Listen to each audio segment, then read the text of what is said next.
अब दिख रही है ये व्हाइट बोर्ड दिख रहा है। हाँ जी। ठीक है, चलो। देखो, क्यूबरनेटिस की अगर हम लोग बात करें, क्यूबरनेटिस को केएटएस भी बोलते हैं, ठीक है। इसको केएटएस क्यों बोलते हैं? क्योंकि फर्स्ट करेक्टर के और लास्ट करेक्टर आप एस को हटा दो तो बाकी करेक्टर आप काउंट करते हो तो 8 करेक्टर है, ठीक है। हाँ। तो लोग इसको क्या कहते हैं? केएटएस, ठीक है। अब क्यूबरनेटिस को मार्केट में लाया क्यों गया था? क्यूबरनेटिस को मार्केट में लाया गया था कंटेनर्स को मैनेज करने के लिए। किसको मैनेज करने के लिए? जो आपके कंटेनर, ठीक है, कंटेनर्स को मैनेज करने के लिए।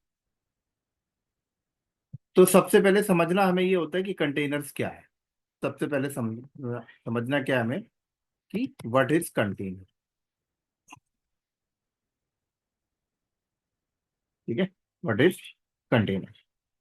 और कंटेनर को समझने के लिए सबसे पहले आपको लिनक्स स्ट्रांग होना जरूरी होता है, ठीक है। क्या? लिनक्स। लिनक्स की अगर हम लोग बात करें तो लिनक्स मार्केट में कब आया? 1991 में। कब आया? 1991 में। बनाया किसने था? लिनक्स टोरवाल्ड ने। और लिनक्स आने के बाद फिर लिनक्स को अगर हम लोग बोले तो लिनक्स एक कर्नल है। क्या है? कर्नल है, ठीक है। फिर उसके बाद इस कर्नल को यूज करके बहुत सारी कंपनी ने ऑपरेटिंग सिस्टम बनाया, जैसे रेड हैट, ठीक है। कर्नल को यूज किया और अपने डेवलपर की हेल्प से एक ऑपरेटिंग सिस्टम लॉन्च कर दिया जिसको ये लोग कहते हैं RHEL। क्या कहते हैं? RHEL, है ना। फिर इनका सेंटोस भी है। फिर आप इनका देखोगे तो फेडोरा भी है, ठीक है। उबंटू का भी है, सूजे का भी, अदर वेंडर्स के भी है। लेकिन सारे के सारे ऑपरेटिंग सिस्टम किस बेस पे है? लिनक्स पे, ठीक है। तो लिनक्स आप दोनों का स्ट्रांग है। अब हम लिनक्स की बात करें, फॉर एग्जांपल ये मेरे पास एक कंप्यूटर है और मैंने इस कंप्यूटर के अंदर मैंने लिनक्स ओएस लोड किया है, ठीक है। अब लिनक्स ओएस के ऊपर आप कोई भी एक्टिविटीज रन करो। मान लो अगर मैं एक एक्टिविटीज रन करता हूं बैश कमांड, ठीक है, या मैं एक एक्टिविटीज रन करता हूँ पाइथन, या मैं एक एक्टिविटीज रन करता हूँ जावा, या फिर मैं C++, कोई भी कमांड एग्जीक्यूट करता हूँ। तो सबसे पहले ऑब्जर्व करो कि इस पाइथन को, ये जो पाइथन आपने रन किया है ये क्या है? एक प्रकार से लिनक्स के अंदर एक प्रोसेस चलेगा। क्या चलेगा? प्रोसेस। और इसको एक पीआईडी मिल जाती है। क्या मिल जाती है? एक पीआईडी, एक प्रोसेस आईडी मिलती है। जावा के साथ भी है ये, इसे भी एक मिलेगी। क्या? Process ID. क्या मिलेगी? एक पीआईडी। और इसे भी एक पीआईडी मिलेगी। ऐसी लिनक्स ऑपरेटिंग सिस्टम के अंदर जितने भी आप प्रोसेस चलाओगे हर प्रोसेस को क्या मिलती है? एक पीआईडी। क्या मिलती है? पीआईडी, ठीक है। अगर मैं यहां देखूं, ये मेरे पास क्या है? एग्जाम्पल के लिए ये मेरे पास एक लिनक्स बेस्ड ऑपरेटिंग सिस्टम है। मैं यहाँ पर PS-AUX करूंगा तो ये देखो इतने सारे प्रोसेस चल रहे हैं, दिख रहा है? ये प्रोसेस के नाम हो गए, ये प्रोसेस के नाम है। और ये उनकी पीआईडी है, ठीक है। और ये प्रोसेस कितना रैम सीपीयू यूज कर रहा है वो डिटेल बता रहा है, कब स्टार्ट हुआ वो डिटेल बता रहा है, और प्रोसेस को कौन यूजर रन किया उनका नाम बता रहा है, ठीक है।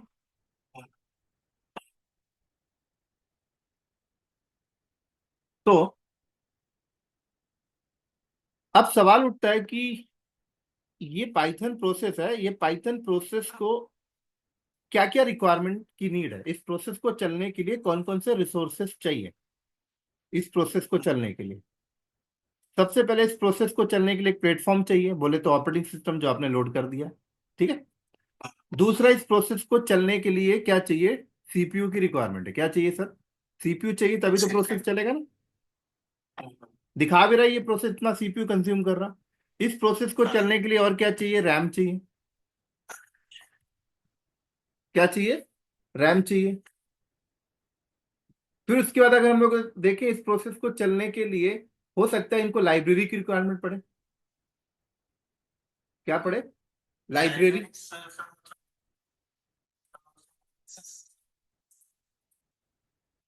बता रहा हूँ अब अभी इतना नोट डाउन करते चलिए कि क्या क्या इसको रिक्वायरमेंट पड़ेगी, ठीक है।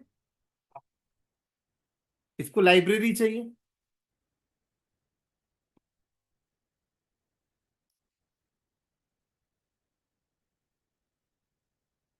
ठीक है। बाइनरी चाहिए। क्या चाहिए? बाइनरी चाहिए। हो सकता है इसको फाइल सिस्टम चाहिए। चाहिए ना फाइल सिस्टम, डिस्क। क्या चाहिए? बाइनरी चाहिए, लाइब्रेरी चाहिए, फाइल सिस्टम चाहिए। और हो सकता है कि इस प्रोसेस में कोई पर्टिकुलर ट्रैफिक बाहर से आ रही हो, तो इसको नेटवर्क भी चाहिए। चाहिए नहीं चाहिए? क्या चाहिए? नेटवर्क भी चाहिए। अब इस प्रोसेस के अंदर चाइल्ड प्रोसेस चलेंगे, है ना? तो उनकी भी पीआईडी जनरेट होगी। तो मोटा मोटी हम लोग देखें एक प्रोसेस, और फिर हम लोग देखें इस प्रोसेस को ऑथेंटिकेट करने के लिए इनके इंडिविजुअल यूजर भी चाहिए। चाहिए नहीं चाहिए? हाँ। तो मोटा मोटी देखो, एक प्रोसेस को लिनक्स ऑपरेटिंग सिस्टम के अंदर चलाने के लिए ये मिनिमम रिसोर्सेज की रिक्वायरमेंट होती है। ठीक है। सीपीयू चाहिए, रैम चाहिए, लाइब्रेरी। लाइब्रेरी का मतलब क्या हुआ? जैसे कि पाइथन की अपनी लाइब्रेरीज होती हैं, है ना? अपनी लाइब्रेरीज होती है ना पर्टिकुलर फोल्डर के अंदर। तो इसे अपनी लाइब्रेरीज चाहिए एक पर्टिकुलर फोल्डर के अंदर से। बाइनरीज होती है भाई, कौन सी बाइनरीज एग्जीक्यूट करेगा, कौन सा सेल यूज करेगा, वो सारी चीजें। ठीक है। पाइथन को चलने के लिए स्टोरेज की रिक्वायरमेंट चाहिए, अपनी खुद की फाइल सिस्टम चाहिए इसे, है ना? नेटवर्क चाहिए भाई, पाइथन इस प्रोसेस पे कोई ट्रैफिक आएगी तो उसे भी तो निक कार्ड चाहिए। तो एक प्रोसेस को चलने के लिए इतने सारे रिसोर्सेज की रिक्वायरमेंट है, ये तो मिनिमम मैं बता रहा हूं। और भी बहुत सारे रिक्वायरमेंट बढ़ती जाती है धीरे धीरे। तो सबसे बड़ा सवाल उठता यहां पर यह है, आपने एक प्रोसेस को ये सारे चलने के लिए सारे रिसोर्सेस आपने दे दिए, बट दिए कहां से? सीपीयू आपके पास बेस मशीन में है, मतलब बेस मशीन से उठा रहा है ना? रैम बेस मशीन से उठा रहा है। नेटवर्क कहां से उठा रहा है? बेस मशीन का लैन कार्ड लगा वहीं से उठा रहा है। वहीं से उठाएगा ना? लाइब्रेरी कहां से उठा रहा है? आपने ऑपरेटिंग सिस्टम के अंदर पाइथन की लाइब्रेरी लोड की होगी, वहीं से उठा रहा है। बाइनरी वहीं से उठा रहा है। फाइल सिस्टम कहां से उठा रहा है? ऑपरेटिंग सिस्टम में जो स्टोरेज होगा मशीन में, वहीं से उठाएगा। अब यहां पर अगर मैं बात करूं, मैं दूसरा प्रोसेस रन कर दिया जावा। अब जावा को भी सीपीयू चाहिए, ये भी वहीं से उठाएगा जहां से पाइथन उठाया था। रैम भी वहीं से उठाएगा जहां से पाइथन उठाया था। लाइब्रेरी भी वहीं से उठाएगा जहां से पाइथन उठाया था। बाइनरी भी वहीं से, नेटवर्क भी वहीं से। तो आप देखो ये प्रोसेस अपने लिए रिसोर्सेस शेयर्ड यूज कर रहे हैं, एज अ शेयर्ड फॉर्मेट में। क्या क्या यूज कर रहे हैं? पाइथन जहां से सीपीयू ले रहा है, जावा भी वहीं से सीपीयू ले रहा है ना। शेयर्ड हो गया ना सारी चीजें। वहीं से शेयर्ड हो रहा है। तो सबसे बड़ा सवाल उठता है, ये शेयर्ड पे ही चीजें आके रुक जाती हैं कि कंपनी में रिक्वायरमेंट पड़ गई भाई शेयर्ड नहीं चाहिए, डेडिकेटेड चाहिए। अब डेडिकेटेड क्यों चाहिए? बहुत से रीजन हो सकते हैं। प्राइवेसी, भाई एक एप्लीकेशन दूसरी एप्लीकेशन से कॉन्फ्लिक्ट नहीं होना चाहिए, तो, है ना? सबसे बड़ा मेन रीजन। सिक्योरिटी। और कई बार तो ऐसा होता है कि यार आपकी जो लाइब्रेरी है ना, वो दोनों एप्लीकेशन डिफरेंट डिफरेंट वर्जन की लाइब्रेरी को सपोर्ट कर रहे हैं।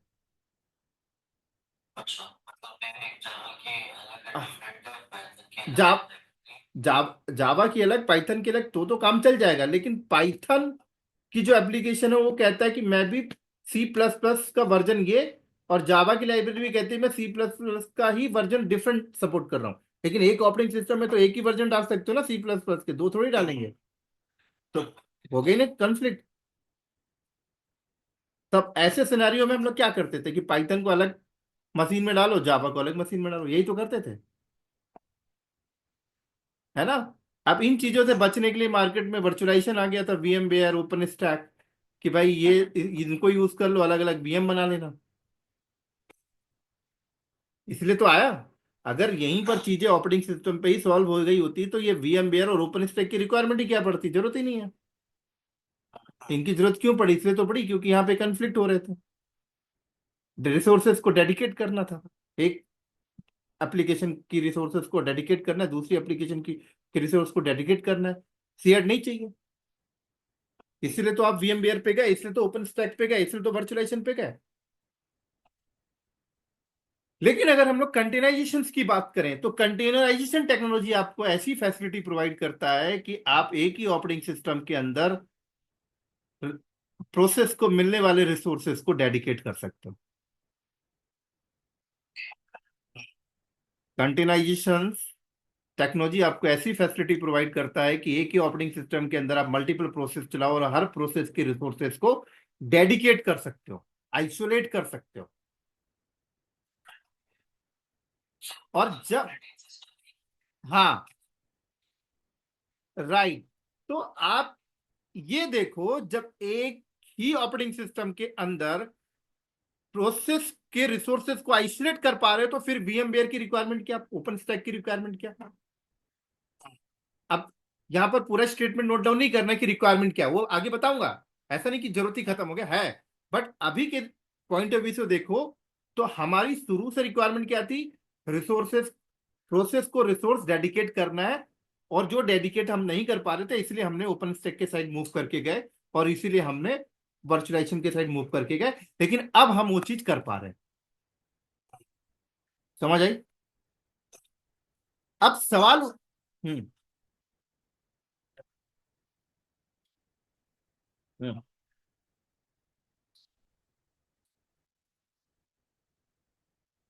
जी बिल्कुल, जी बिल्कुल, बिल्कुल। जब फाइल सिस्टम अलग हो गया तो फाइल सिस्टम तो लाइब्रेरी के अंदर ही जाएंगी, अलग ही हो गई, डिस्क अलग हो गया ना उनका। समझ आई? गौरव तुषार दोनों को ना। अब ये सवाल उठता है कि ये चीजें जो थी ना, ये 1991 से ही थी मार्केट में, हम लोग इसको समझ ही नहीं पा रहे थे। मतलब जब से लिनक्स मार्केट में आया तब से ही था ये चीज। ठीक है, बता रहा हूं।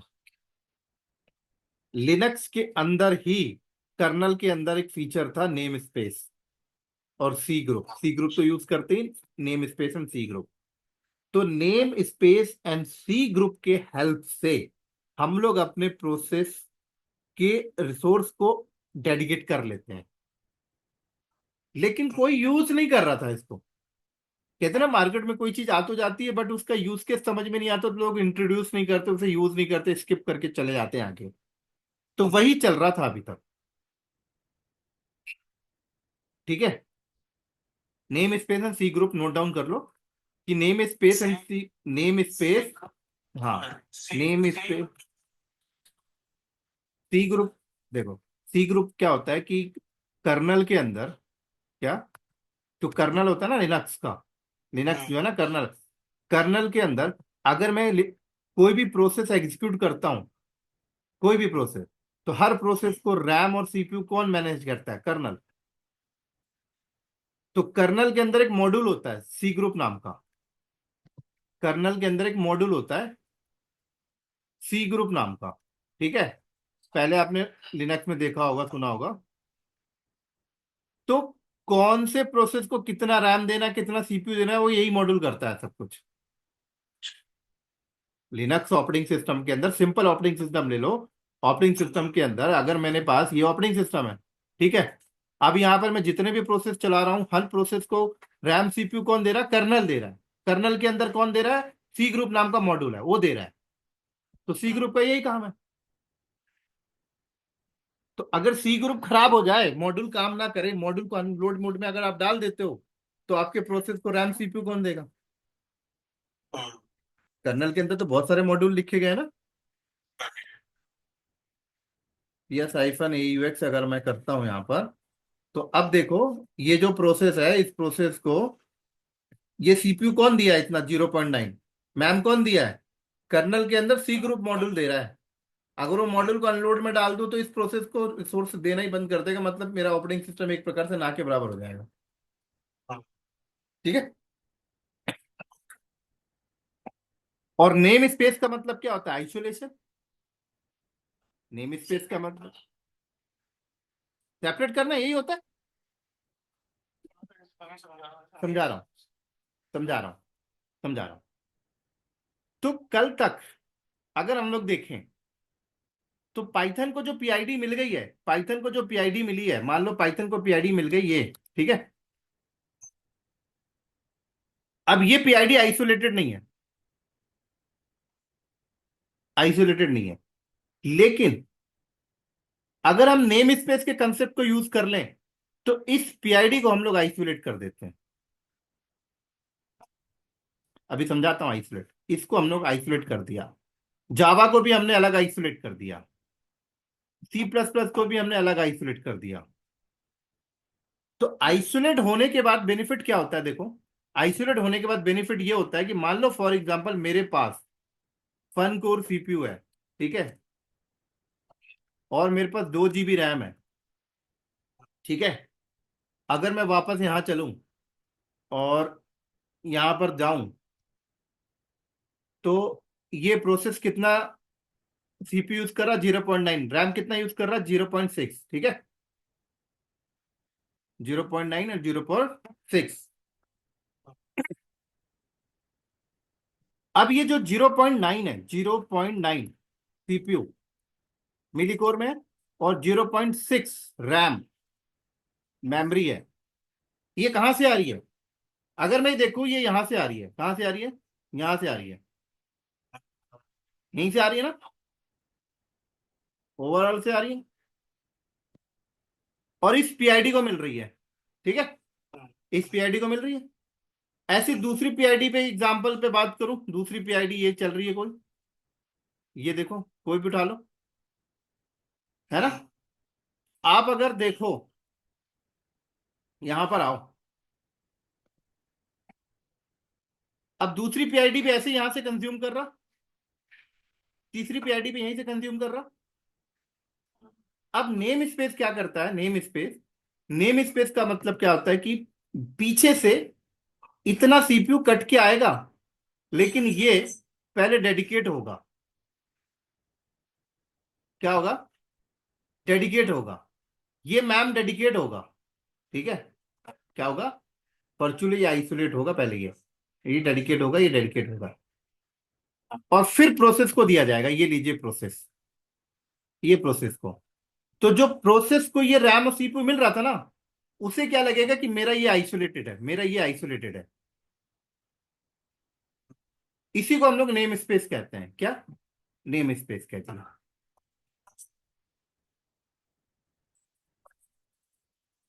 कम ज्यादा होगा बैकएंड से, लेकिन तब भी वो आइसोलेटेड रहेगा।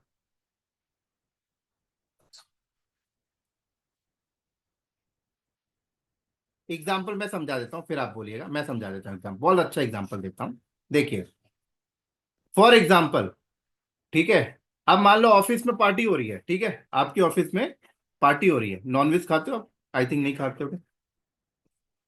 नहीं ना? चलो मान लेते हैं कि वेज बिरयानी, ठीक है। आप 10 लोग हो, नाइट ड्यूटी लगी हुई है, ठीक है, और आपके सीनियर ने बोला यार पार्टी करते हैं, वेज बिरयानी मंगाते हैं, ठीक है, और कोक मंगाते हैं। क्या मंगाते हैं? कोक। अब आपके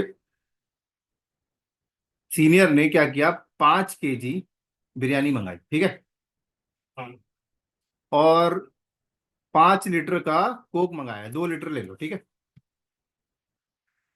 अब मान लो 5 kg बिरयानी एक बड़े से प्लेट पे रख दी जाए, और कोक ऐसी बॉटल रख दी जाए, और 10 लोग को बोला जाए कि खाइए बिरयानी। आपको नहीं लगता कि अनकंफर्टेबल होंगे लोग? एक ही प्लेट पे रखी हुई है 5 kg बिरयानी, है ना। अनकंफर्टेबल हो गए ना। सबको लगेगा यार शेयर्ड क्यों मिल रहा है, अलग अलग प्लेट पे दे देते। थोड़ा प्राइवेसी होती। हर किसी के खाने का स्टाइल अलग होता है। किसी को बराबर मिलेगा, सबको कम ज्यादा नहीं मिलेगा। और वही कोक के साथ है भाई। कोक के बॉटल के साथ छोटे छोटे ग्लास मंगा लेते, तो सबको इक्वल डिस्ट्रीब्यूट हो जाता, है ना। तो नेम स्पेस के पहले क्या हो रहा था? नेम स्पेस जब नहीं था, जब यूज नहीं कर रहे थे, तब वैसे ही था कि 5 kg की बिरयानी एक प्लेट पे रखी हुई है, और सारे लोग आके एक ही जगह पे ले रहे हैं। तो वही है कि एक एक कोर सीपीयू रखा हुआ है, आप सारे प्रोसेस यूज कर रहे हैं। है ना। 2 GB रैम रखी हुई है, सारे प्रोसेस यूज कर रहे हैं। लेकिन जैसे ही नेम स्पेस आ गया तो क्या हुआ कि बिरयानी 5 kg है, लेकिन 5 kg के साथ 10 प्लेट भी मंगाए बॉस ने। क्या बोला? 10 प्लेट, 1 प्लेट, 2 प्लेट, ऐसे 10 प्लेट मंगाए। और सारे 10 प्लेट में इक्वल बिरयानी रखी गई, और सारे 10 लोग को डिस्ट्रीब्यूट कर दिया गया। अब 10 लोग इंजॉय से खा रहे हैं, उनको लग रहा है यार मेरी अपनी खुद की प्लेट है, मैं जितना मर्जी उतना खाऊंगा। नीड पड़ेगी फिर ले लेंगे, रखा हुआ भी बहुत सारा। लेकिन आप उन 10 लोग को क्या फील हो रहा है कि मेरा आइसोलेटेड है, मेरा डेडिकेटेड है? फील तो हुआ ना, दिल में और दिमाग में फीलिंग तो आई ना कि मेरा अपना है। अगर मैं नहीं भी खा पाया तो मैं इसको पैकेट में रख के अपने प्लेट की बिरयानी को कल घर में भी ले जा सकता हूँ, कोई रिस्ट्रिक्शन नहीं है। ऐसी 2 लीटर का जो कोक आया, वो आपको गिलास भी दिया गया, और 10 गिलास में इक्वल कोक डाली गई, तो आपको लग रहा है मेरा आइसोलेटेड कोक है। तो यहां पर सेम वही है सर, रैम आज भी वही है, सीपीयू वही है, मिल वही प्रोसेस को रहा है, लेकिन आइसोलेट करके मिल रहा है प्लेट के फॉर्मेट में, कि ये लो आइसोलेटेड, ये आइसोलेटेड। तो प्रोसेस को क्या फील हो रहा है कि मेरे लिए आइसोलेटेड रिसोर्स है, क्या फील हो रहा? समझ आई कहानी? तो नेम स्पेस यही होता है। हम्म। हम्म। हम्म।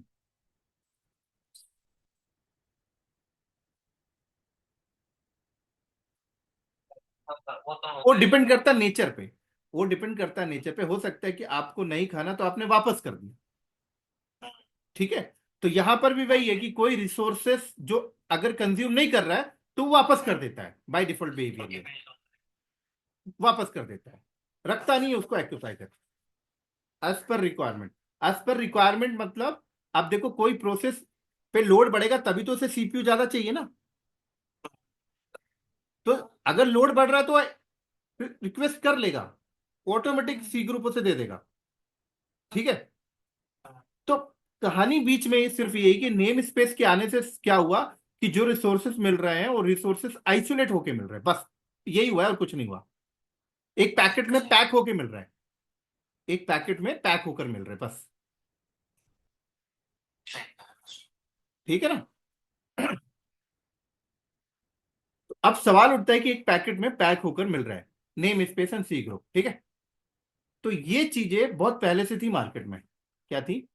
शुरू से ही है, अभी नहीं आई है, बहुत पहले से थी। लेकिन सबसे बड़ा सवाल है कि एक प्रोसेस को मिलने वाले रिसोर्स को पैकेट में डालने क्या, एक डालने के लिए जो कमांड हम लोग यूज करते हैं वो डिफरेंट है।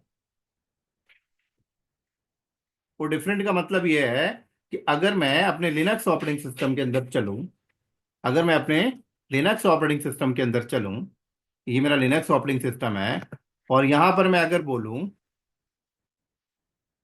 apt-get अपडेट, ठीक है, apt-get इंस्टॉल apache 2,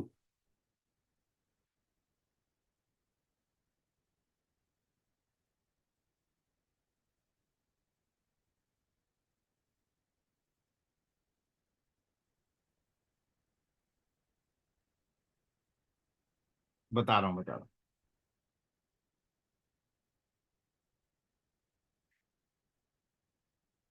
ठीक है। और मैंने यहां पर कमांड मारा systemctl start apache 2, ठीक है। अब ps-aux किया मैंने, तो मेरा ये देखो चल रहा है ये प्रोसेस। अब ये प्रोसेस चल रहा है, अब ये प्रोसेस को जो रिसोर्स मिला है ये क्या है? आइसोलेटेड होके नहीं मिला, ये शेयर्ड मिल रहा है, मतलब ये पैकेट के अंदर जाके नहीं मिला है। बता रहा हूँ कैसे, बता रहा हूँ, ये पैकेट के अंदर जाके नहीं मिला है, ठीक है। अगर मैं चाहता हूं कि मैं अपने एनजिनिक्स प्रोसेस को या अपाचे 2 प्रोसेस को मैं चाहता हूं पैकेट के अंदर डाल के रखना चाहता हूं, तो उसके लिए अलग कमांड होती है। उसके लिए क्या होती है? अलग कमांड होती है, ठीक है। मैंने वो अलग कमांड से बनाया नहीं है, इसलिए मुझे पता लग गया कि वो शेयर्ड पे ही जा रहा है अभी वो। तो कर्नल के अंदर, हाँ, मतलब आप अगर कोई प्रोसेस को चाहते हो, कोई प्रोसेस रन करना चाहते हो और चाहते हो कि उस प्रोसेस को जो रिसोर्सेस है वो आइसोलेटेड वे पे मिले, तो उसकी कमांड अलग होती है। लिनक्स के अंदर उसकी कमांड अलग होती है। वो कमांड आपको डेवलप करनी होगी। क्या करनी होगी? डेवलप करनी होगी। डेवलप करने का मतलब होता है कि आपको जो भी प्रोसेस है आपको एग्जीक्यूट करना है एज ए आइसोलेटेड वे पे, आपको पहले उसे एक फाइल पे लिखनी होगी। ठीक है? उस फाइल पे लिखनी होगी, पैकेट के अंदर रखनी होगी, और फिर आपको रन करनी पड़ेगी। हमने ऐसा तो कुछ किया ही नहीं अभी, तो वो तो गया ही नहीं अभी। तो इसका मतलब हमें वो कमांड को डेवलप करनी होगी पहले। क्या करनी पड़ेगी? डेवलप करनी होगी, और उस कमांड के थ्रू जब हम लोग इंस्ट्रक्शन पास करेंगे, तब जाकर आपका प्रोसेस आइसोलेट होगा। ठीक है? तब जाकर आपका वो पर्टिकुलर प्रोसेस आइसोलेट यहां पर होगा।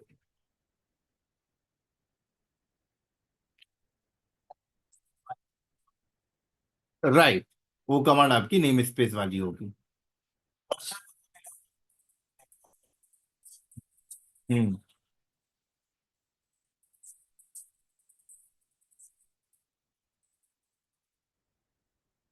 बिल्कुल चल सकता है, अभी दिखाता हूं।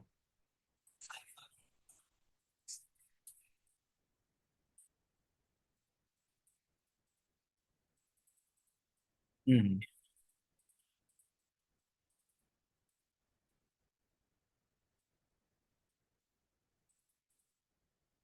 बता रहा हूँ, एक मिनट रुको। ये देखो।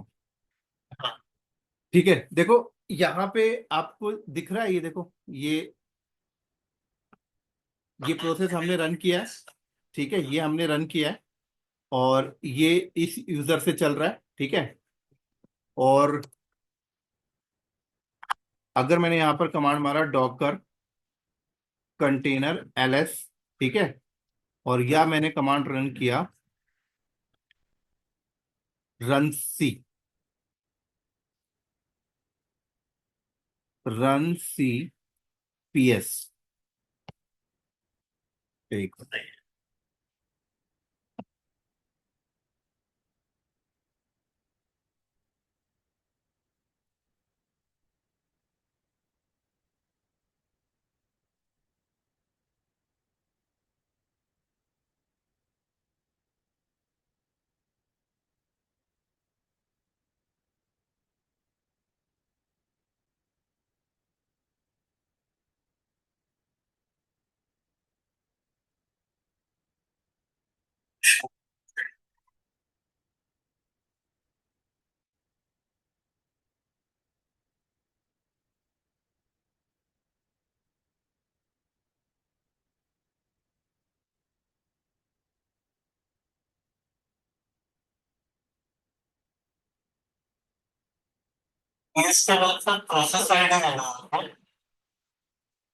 नहीं नहीं, एक मिनट रुक जा, मैं आपको दिखा रहा हूँ।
ठीक है, ये देखो, रन सी मैंने लिस्ट किया। ठीक है? तो जो हमारे प्रोसेस को आइसोलेट करता है ना, आइसोलेट, वो रन सी करता है। ठीक है? कौन करता है? रन सी। एक रन सी करता है और रन एस सी करता है, बताऊंगा आगे चल के ये क्या है। तो जो भी प्रोसेस हमारे आइसोलेट होते हैं वो थ्रू दी रनसी होते हैं और रनएससी होते हैं। तो मैंने यहाँ पर कमांड रन किया, भाई run C L S list किया। तो कह रहा है कुछ भी दिखा रहा है, नहीं दिखा रहा ना। ठीक है। तो P S hyphen A you x में जो भी आपको दिखाई देता है वो आइसोलेटेड नहीं है। अगर आप आइसोलेटेड प्रोसेस को देखना चाहते हो तो आपको ये देखना पड़ेगा, क्या, इस कमांड से। ठीक है। तो इस कमांड में कोई भी आउटपुट नहीं आया।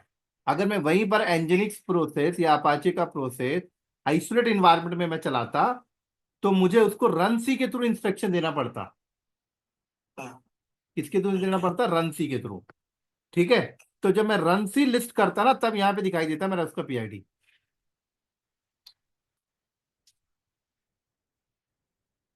की कमांड।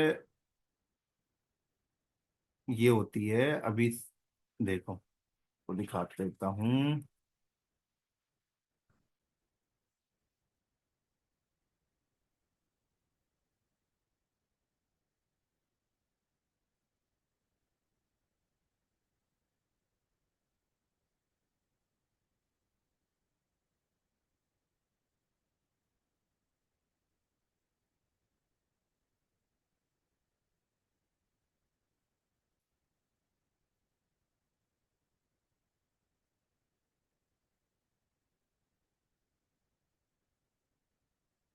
अभी जो मैं रन कर रहा हूँ ना इसके पीछे कहानी बहुत बड़ी है। ठीक है। तो उसको अभी ऑब्जर्व मत करो, बस प्रोसेस देख लो। मोटा मोटी मैं समझा दूंगा तुमको। ठीक है। अब मैं अब मैं यहाँ जाता हूँ और यहाँ पर मैं करता हूँ दूसरे टैब में रन सी लिस्ट। ये देखो, दिख रहा है? पीआईडी दिख रही है?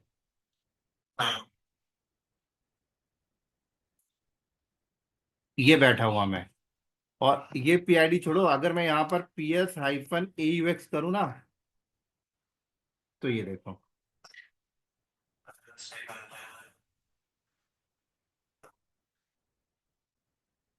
ठीक है।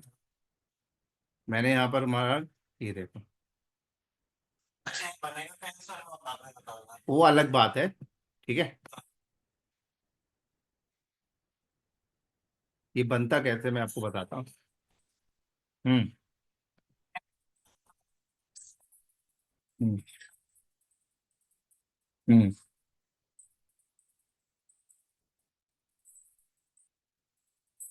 हम्म। हम्म। हम्म। हम्म।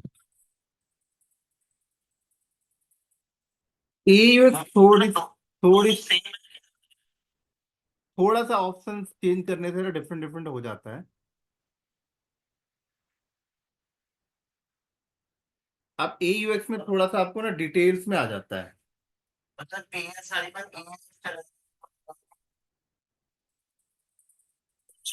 ई क्या बताया आपने? ई ए एफ।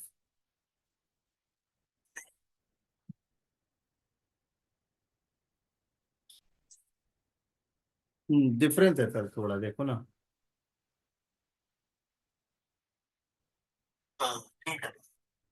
अब देखो क्या होता है, मैं आपको मोटा मोटी समझाता हूँ।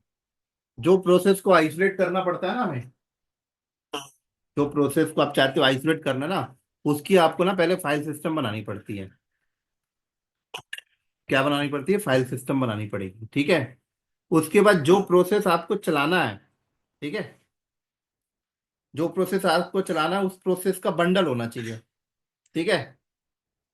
और उसके बाद फाइल सिस्टम पे उसकी रिक्वायरमेंट की फाइल आपको डालनी पड़ेगी। ठीक है। उसके बाद फिर आपको ना कॉन्फ़िग फाइल बनानी पड़ेगी। कॉन्फ़िग फाइल बनानी पड़ेगी भाई, कौन कौन सा प्रोसेस किस किस टाइप का क्या क्या कॉन्फ़िगरेशन का चलाना है आइसोलेट एनवायरनमेंट में। तब जाकर बनता है ये। ऐसे नहीं बन जाता कि हमने बोला एपीटी गेट और ये इसको डाल दो वहां पर, आइसोलेट नहीं जाएगा। अगर मैंने यहाँ पर जो दो चार स्टेप्स आपको फॉलो किया है वो आप अगर थोड़ा सा नोटिस करो ना तो क्या है, देखो मैंने पहले फाइल सिस्टम बनाई, रूट एफ एस दिख रहा है। मैंने root F S file system बनाई, उसके अंदर मैंने क्या डाली पहले देखो, ये फोल्डर्स डाले मैंने, ठीक है। इसको भी उसके डालने के बाद मैंने इसकी कॉन्फ़िगरेशन फाइल बनाई, देखो कॉन्फ़िग डॉट जेसन बनाई ना। अब कॉन्फ़िग डॉट जेसन के अंदर लिखा हुआ है कि भाई कैसे कैसे, कॉन्फ़िग डॉट जेसन के अंदर देखो मैंने लिखा है कि इन्वायरमेंट वेरिएबल क्या होगा, कैपेबिलिटीज क्या मिलेगी उसे, ठीक है। क्या माउंट क्या करेगा देखो, दिख रहा है, देख लो होस्ट नेम रनसी, माउंट क्या क्या करेगा देखो, प्रॉक को माउंट करेगा, डेप को माउंट करेगा, देख रहे हो। और नेम स्पेस देखो यहाँ पर नेम स्पेस दिया मैंने, पीआईडी की अलग, नेटवर्क की अलग, आईपीसी की अलग, यूटीसी की अलग। तो ऐसे नहीं होता प्रोसेस। आप अगर कोई प्रोसेस को आइसोलेट इन्वायरमेंट में डालना चाहते हो तो आपको ये कॉन्फ़िगरेशन से होके गुजरना पड़ेगा,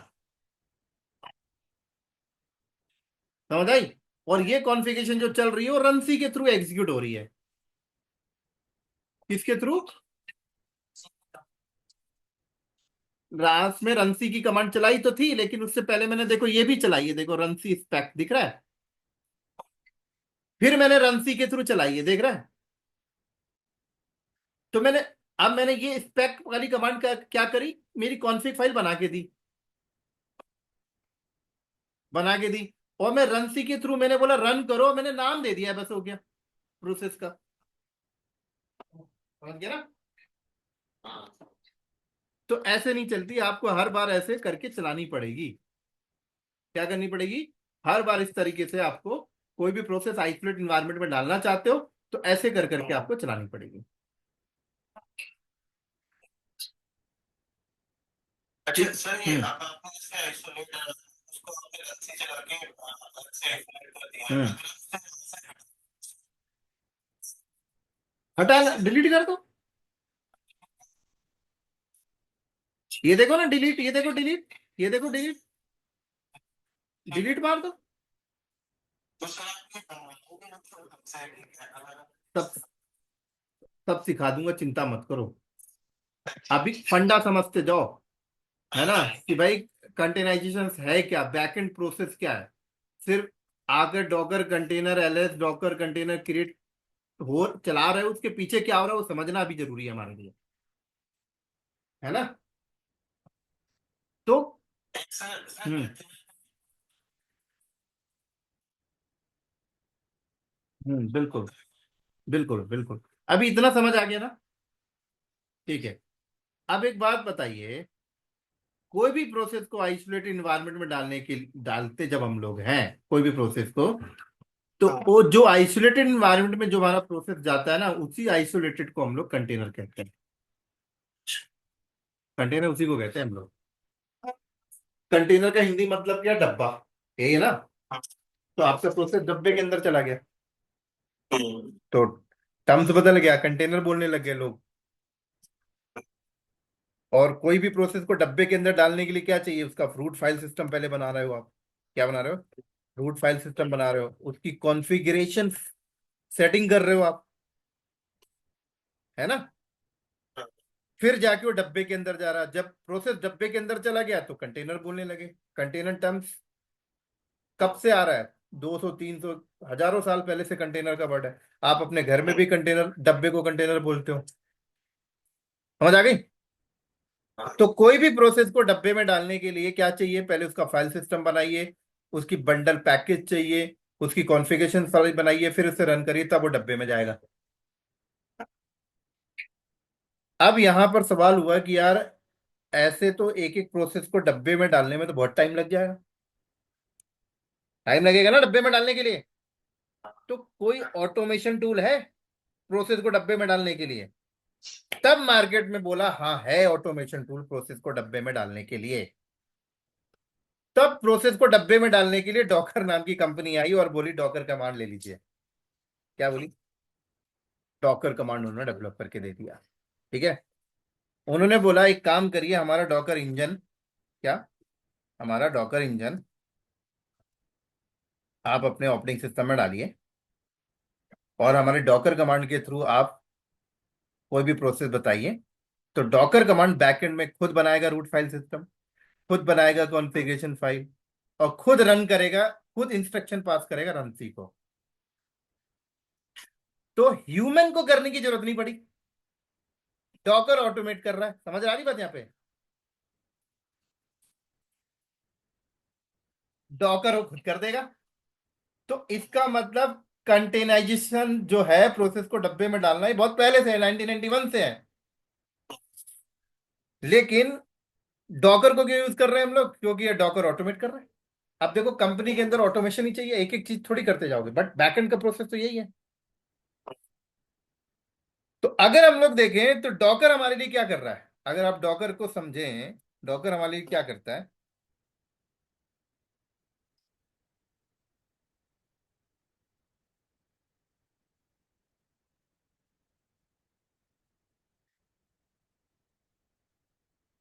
देखो, डॉकर क्या करता है। डॉकर के अंदर है रन टाइम इंजन। ठीक है, डॉकर कंपनी का नाम है, किसका नाम है? डॉकर कम्युनिटीज का नाम है। डॉकर के अलावा बहुत सारे मिल जाएंगे आपको, कंटेनर डी। ठीक है, सीएनसीएफ का कंटेनर डी है। ठीक है, तो इन्होंने क्या किया है, container run time engine develop किया है। क्या किया? Container run time engine develop करके दिया है मार्केट में। ठीक है, तो ऐसे ही आपको मिल जाएगा container D, open source run time engine है। क्या है? Open source. क्या है? Open source run time engine है।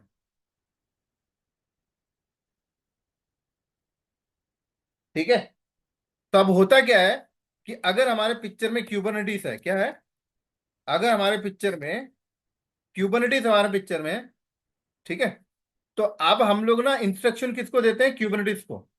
किसको देते हैं? क्यूबरनेटिस को बोलते हैं। कैसे बोलते हैं? क्यूब सीटीएल कमांड से, है ना। तो जब हम लोग क्यूब सीटीएल से इंस्ट्रक्शन देते हैं तो इंस्ट्रक्शन क्यूब सीटीएल के through container run time engine के पास पहुंचता है, जैसे कंटेनर डी हो गया या डॉकर डी हो गया। आजकल डॉकर भी कंटेनर डी यूज करता है। ठीक है, तो डॉक कंटेनर डी के पास पहुंचा। अब कंटेनर डी क्या करता है, देखो अभी आप समझ जाओगे। कंटेनर डी सबसे पहले करेगा पुल द इमेज। क्या करेगा? Pulling images from registry server. क्या? रजिस्ट्री सर्वर, ये करेगा पहले कंटेनर डी। अब इमेजेस क्या होता है, अगर इमेजेस की बात करें तो मेरे को कौन कौन से प्रोसेस चलाने हैं, वो सारी चीजें मैं इमेज के अंदर रखता हूँ। कहाँ रखता हूँ भाई? मुझे कौन कौन से प्रोसेस चलाने हैं, मैंने बोला एपीटी गेट अपडेट करना है, मैंने बोला एपीटी गेट इंस्टॉल करना है, मैंने बोला सिस्टम सीटीएल। क्या बोला मैंने? मैंने बोला सिस्टम सीटीएल स्टार्ट अपाचे 2 करना है ना। मैंने बोला सिस्टम सीटीएल इनेबल अपाचे 2 करना। ये सब कर रहा था अभी मैं। तो ये सारी चीजें मैंने कहाँ डाल दी? एक पैकेज के अंदर डाल दी। उसी पैकेज को आप क्या बोलते हो? इमेज बोलते हो। क्या बोलते हो? इमेज बोलते हो। उसी को इमेज बोलते हो ना। और वो इमेज आप कहाँ रख रहे हो? रजिस्ट्री सर्वर पे रख रहे हो। और जो भी रजिस्ट्री सर्वर पे रख रहे हो वो आप रन टाइम इंजन को बता देते हो कि लोकल रजिस्ट्री सर्वर है, या डॉकर हब का है, या एडब्ल्यूएस का है, या कुबरनेटिस का है। तो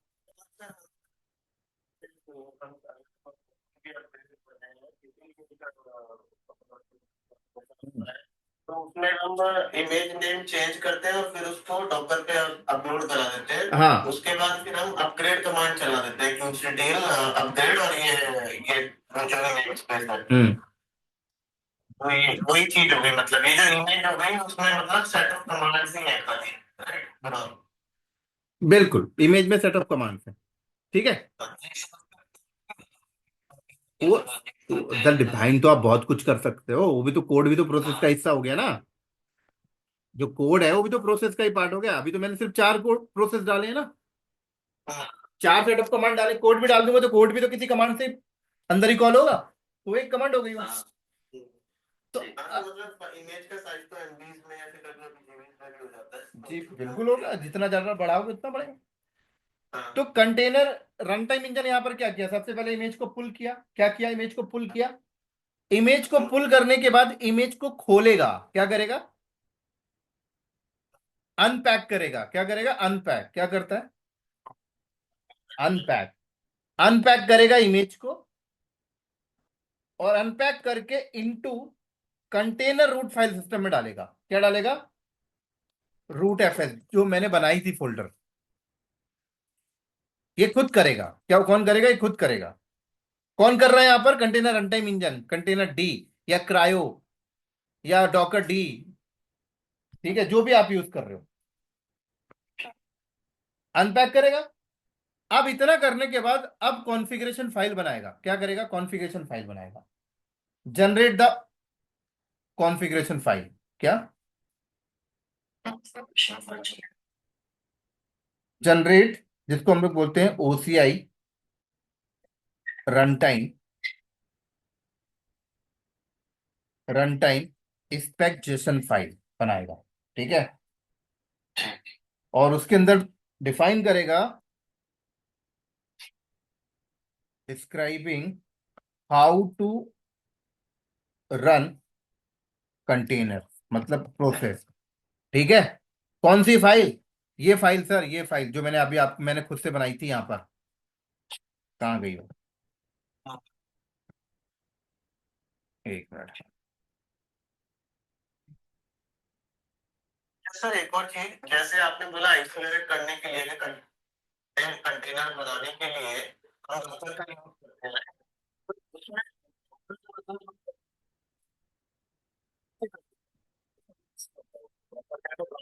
उसमें बता रहा हूं ना, मैंने ये फाइल बनाई थी अभी, ये देखो।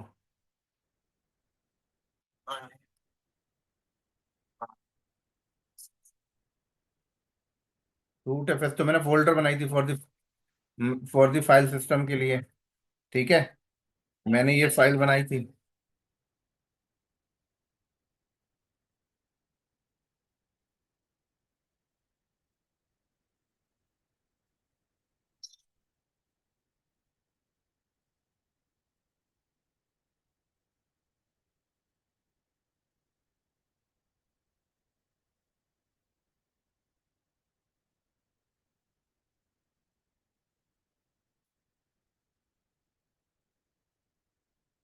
ये मैंने फाइल बनाई, ये देखो, कॉन्फिग डॉट जेसन।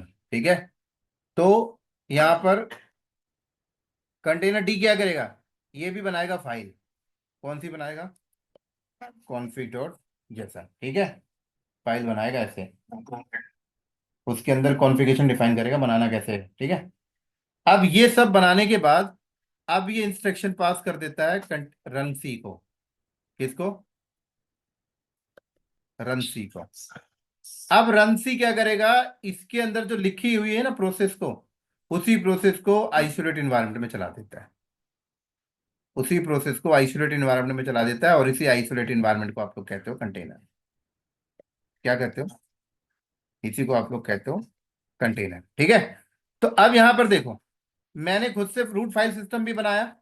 ठीक है, मैंने खुद से एक्सट्रैक्ट किया इमेज को पुल किया, अनपैक किया, रूट फाइल सिस्टम में डाला, फिर मैंने रन सी स्पैक वाली कमांड को रन करके मैंने ये कॉन्फ़िग फाइल बनाई। ठीक है, फिर मैंने रन कमांड से रन सी को इंस्ट्रक्शन दिया कि भाई इस प्रोसेस को आइसोलेट इन्वायरमेंट में डाल दो, तब जाकर कंटेनर बन गया, है ना। अब यहीं पर container D run time engine है, ये कहता है मुझे दे दो, मैं कर दूंगा बैकएंड में। अब डॉकर कंपनी ने क्या किया भाई? डॉकर कंपनी ने अपना रन टाइम इंजन बनाया, डॉकर डी। तो डॉकर कंपनी क्या कहती है? डॉकर कंपनी कहती है कि मेरे को दे दो वो काम, आप मुझे बता दो क्या सब प्रोसेस है। डॉकर कंपनी यहां पर क्या कह रही है? मुझे दे दो। तो अगर मैं यहां पर आया, ठीक है, और यहां पर मैंने बोला, यहां पर अगर मैंने लिखा how to create container by Docker command, ठीक है, तो अगर मैंने यहां पर बोला,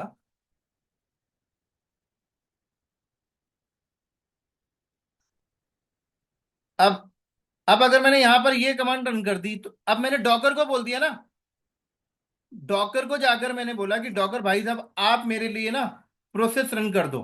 कौन सा प्रोसेस? इसके अंदर लिखा हुआ है सेट ऑफ कमांड, दिख रहा है। तो मैंने डॉकर को बोल दिया। तो जब मैंने डॉकर को बोला, तो डॉकर के अंदर जो भी डॉकर का रन टाइम इंजन होगा, डॉकर का जो भी रन टाइम इंजन होगा, डॉकर डी हो या कोई भी हो, आज भी आज के टाइम पर डॉकर क्या करता है, container D run time engine use करता है। कौन क्या यूज करता है, कंटेनर डी। डॉकर भी क्या यूज कर रहा, कंटेनर डी। तो मैंने डॉकर को जाके बोल दिया, डॉकर ने किसको बोल दिया, कंटेनर डी को बोल दिया, कंटेनर डी ने बैकएंड में सब कर लिया और आपके प्रोसेस को आइसोलेट करके दे दिया। समझ आई?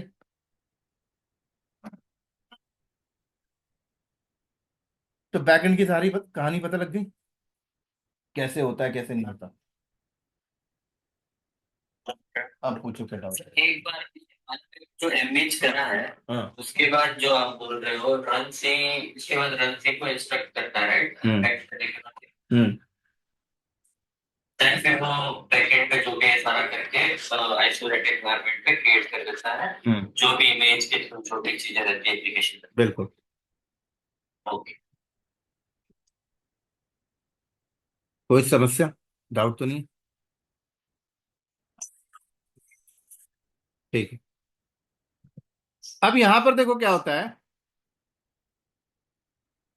कि क्यूबरनेटिस पिक्चर में अगर आ जाता है ना, क्यूबरनेटिस अगर पिक्चर में आता है तो हम लोग ना ही डॉकर को बोलते हैं, ना ही हम लोग कंटेनर डी को बोलते हैं इंस्ट्रक्शन देने के लिए। ठीक है, हम करते क्या है देखो, अगर क्यूबरनेटिस पिक्चर में आ गया, तो क्यूबरनेटिस अगर पिक्चर में आता है तो हम लोग पहले सबसे पहले क्या करते हैं कि अपनी सेट ऑफ कमांड कहाँ रखते हैं। आप आपकी जो भी सेट ऑफ कमांड है वो आप कहाँ रखते हो, फाइल के अंदर रखते हो। ठीक है, जो आप डॉकर कंपनी का डॉकर फाइल बहुत फेमस है, ठीक है, ये काम को करने के लिए, है ना।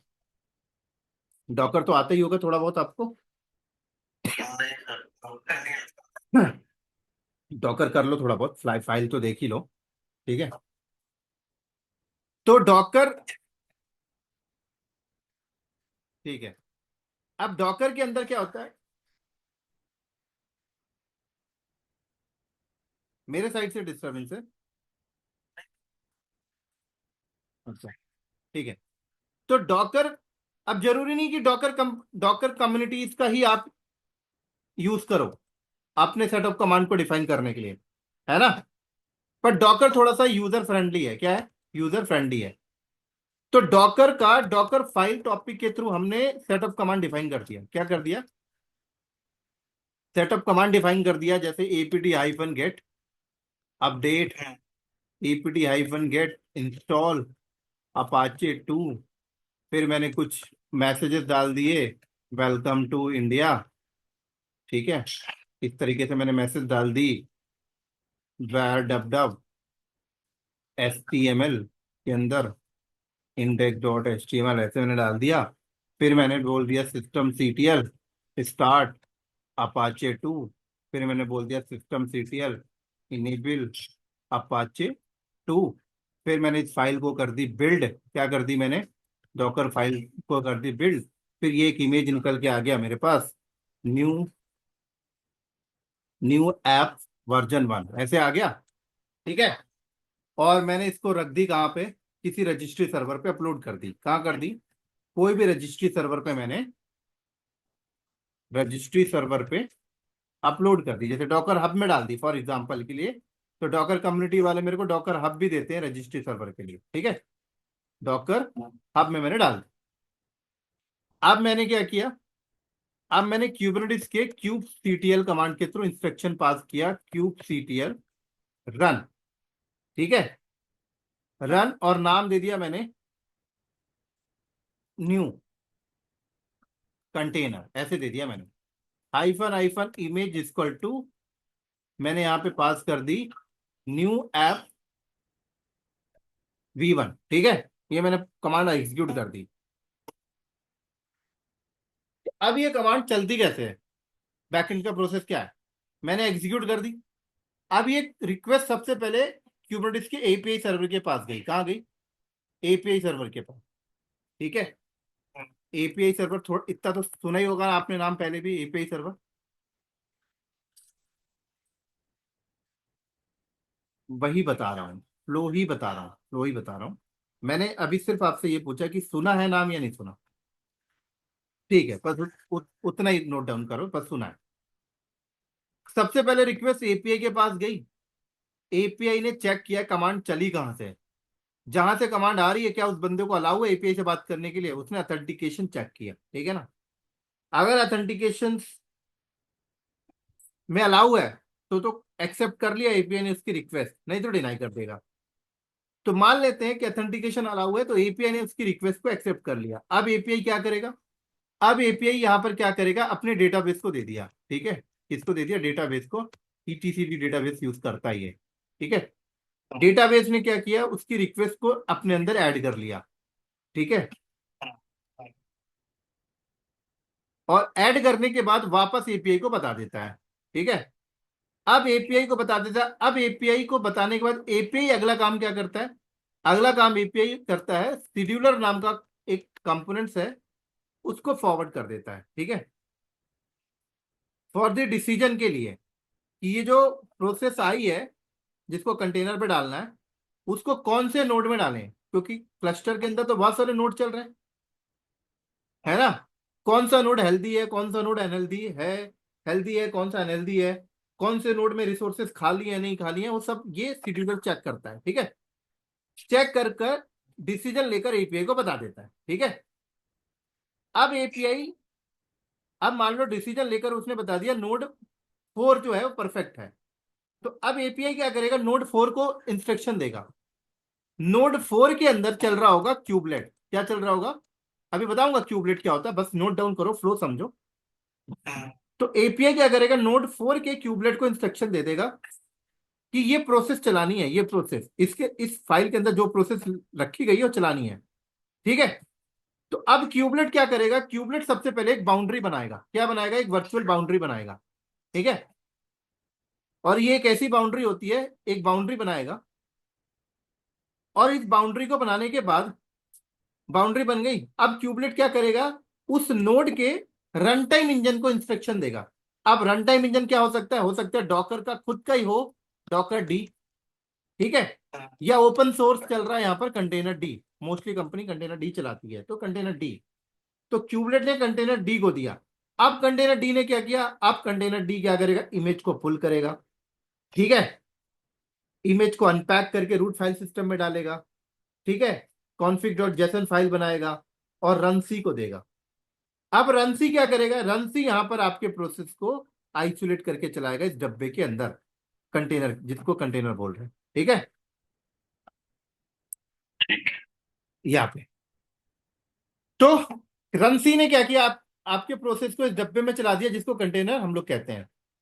अब उसके बाद क्यूबलेट क्या करेगा, अब क्यूबलेट क्या करेगा, क्यूबलेट यहां पर इस डब्बे को आईपी एड्रेस देगा, आईपी एड्रेस देगा।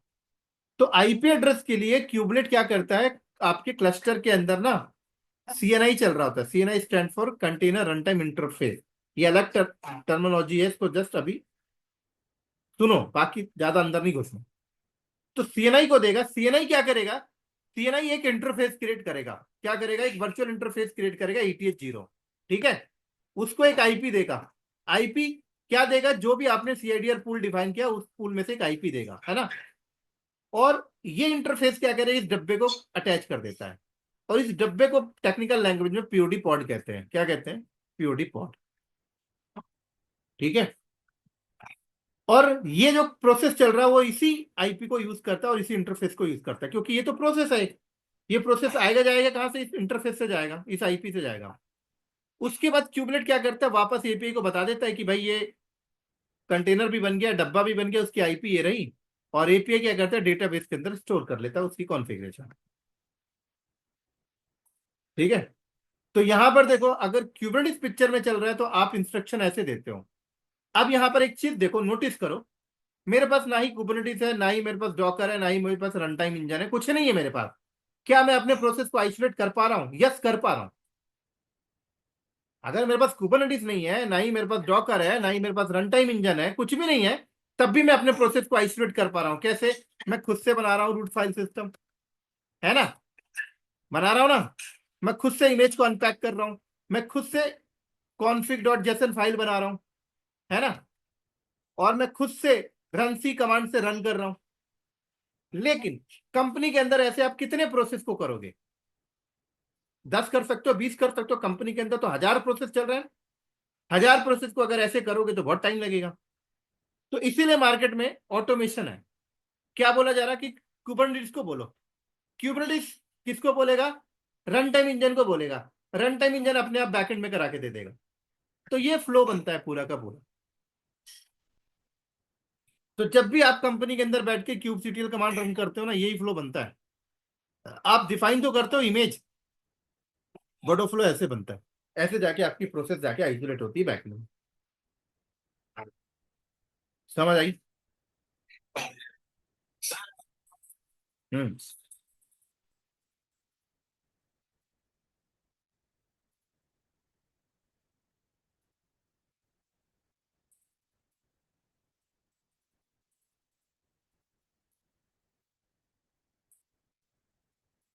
फिर से बोलना।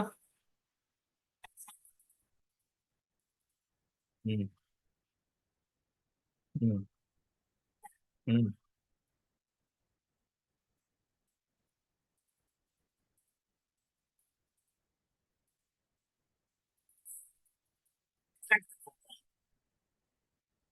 एक मिनट रुको, फिर से रिपीट। एक मिनट रुको। एक एक मिनट रुको, फिर से रिपीट करो क्या बोल रहे हो। मैं समझ रहा हूँ, मैं थोड़ा मैसेज देखने लग गया था, आप बोलो। हम्म। हम्म। हम्म।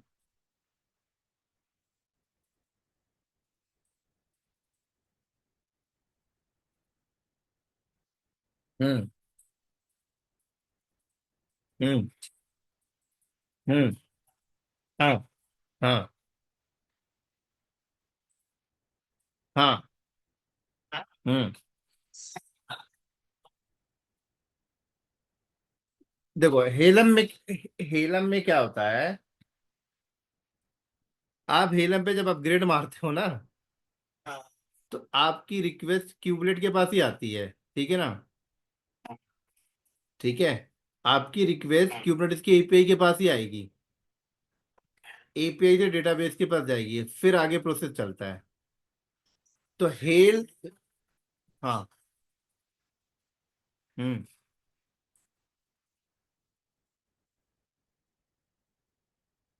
हम्म। हाँ। हाँ।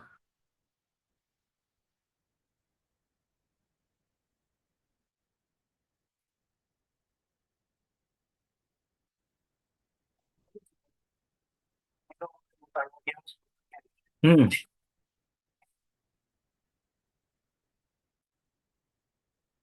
मैं वही तो आपको समझा रहा हूँ, आप वेट करो ना। अब देखो, ये कहानी घुमा के आप ले गए हेल में, ठीक है। अब इस चीज को समझना है तो सबसे पहले हेल में आना चाहिए। ठीक है। हेल में के अंदर क्या होता है, हम लोग बनाते हैं रेपो। ठीक है। अब रेपो के अंदर हम लोग क्या करते हैं, सारी इंस्ट्रक्शन डिफाइन करते हैं। तो जब हम लोग हेल्म को फर्स्ट टाइम रन करते हैं तो सारी रेपो के अंदर जो चीजें डिफाइन है वो कलेक्ट होती हैं और कलेक्ट होके एपीआई के पास आती हैं। ठीक है। एपीआई के थ्रू डेटाबेस पे जाएंगे, शेड्यूलर पे जाएंगे, क्यूबलेट पे जाएंगे, और तब जाके चीजें बनता है। ठीक है। जब आप दोबारा अपग्रेड करते हो ना, तब भी आपकी रिक्वेस्ट एपीआई के पास ही आती है। तो एपीआई डेटाबेस को भेजता है, डेटाबेस चेक करता है ये पॉड पहले से बना हुआ है, इस पे चेंजेस हो रहे हैं। तो जो चेंजेस होते हैं उनको ही रिफ्लेक्ट करता है केवल। हाँ।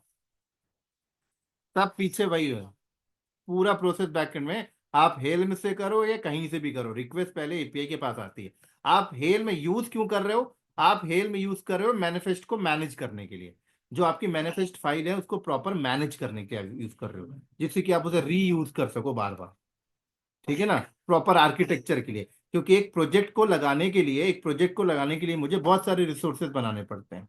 जैसे मुझे मुझे बनाने हैं, डिप्लॉयमेंट बनाने पड़ेंगे, रेप्लिकेशन कंट्रोलर बनाना पड़ेगा, मुझे पीबी बनाना पड़ेगा, पीबीसी बनाना पड़ेगा, मुझे सर्विस अकाउंट सब कुछ मुझे बनाना पड़ेगा ना। अब वो सब कुछ बनाकर मैं आपस में इंटीग्रेट कैसे करूंगा? तो हेल्म क्या करता है, हेल्म आपको एक स्ट्रक्चर डिफाइन कर देता है बस। तो सारी चीजें कलेक्ट होके आना एपीआई के पास ही है। तो आप हेल्म से जब अपग्रेड करते हो तो आती एपीआई के पास है, एपीआई देखता है ये चीजें तो पहले ही पड़ी हुई हैं, बस उसमें चेंजेस को अपग्रेड करेगा, बाकी को नहीं। हम्म।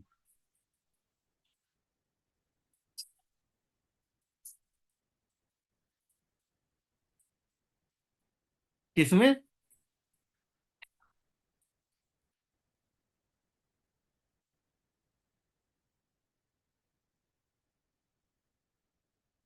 बंडल का मैंने नहीं सुना कभी।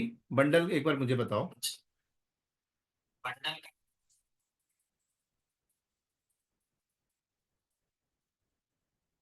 हाँ, बंडल भी एक टेक्नोलॉजी है, आप ये कह रहे हो हेल्म की तरह? हेल्म का अल्टरनेटिव बोल रहे हो? तो अगर हेल्म का अल्टरनेटिव है तो फिर तो वो हेल्म की तरह ही काम कर रहा है ना। जैसा हेल्म की फंक्शनैलिटी है वैसे उसकी फंक्शनैलिटी है। तो वहां पर भी वही चल रहा है, आप किसी के थ्रू भी करो, रिक्वेस्ट तो पहले एपीआई के पास आनी है ना। हम्म। अच्छा।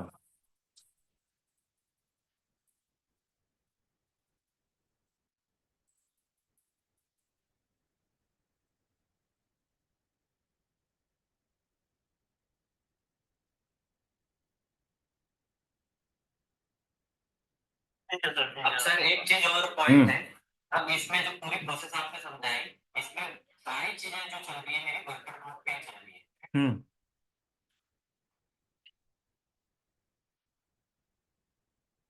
इंस्ट्रक्ट तो मैं एप्लीकेशन लेवल पे कर रहा हूँ, राइट? जो मैं कमांड चल रही है। हम्म।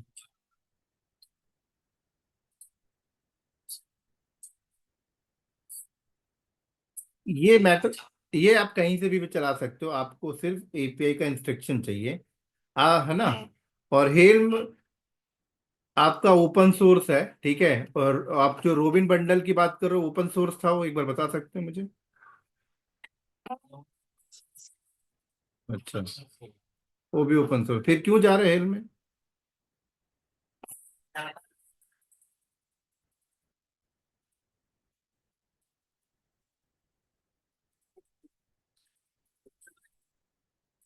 खुद का प्लेटफॉर्म है यहाँ पे। अच्छा।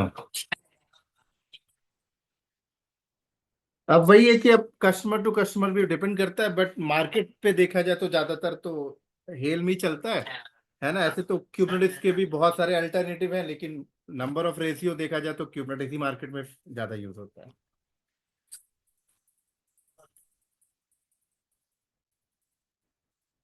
बताऊंगा पूरा, पूरा पूरा बताऊंगा, बताऊंगा। बताऊंगा, पूरा पूरा बताऊंगा, आप चिंता मत करिए। अभी सिर्फ इतना प्रोसेस समझिए जितना मैंने बताया, इसमें कोई सवाल और डाउट तो नहीं है? ठीक है। चलो।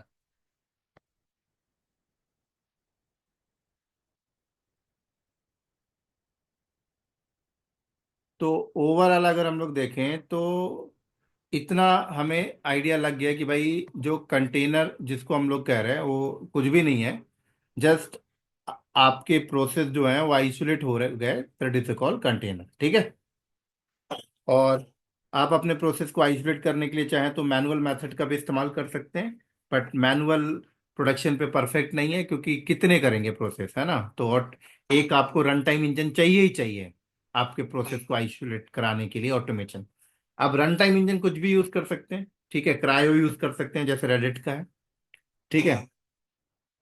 आप डॉकर का यूज कर सकते हैं, डॉकर डी, बट वो पेड था पहले। अब ओपन सोर्स मार्केट में आ गया है कंटेनर डी, ठीक है। तो क्यूबरनेटिस जैसे ओपन सोर्स है, ऐसे कंटेनर डी भी ओपन सोर्स है। क्यूबरनेटिस सीएनसीएफ के थ्रू हैंडल होता है, तो कंटेनर डी भी सीएनसीएफ के थ्रू हैंडल होता है। तो सारी कंपनियां कंटेनर डी को यूज कर रही हैं, ठीक है। तो कंटेनर की पूरी कहानी क्लियर हो गई अब हमारी।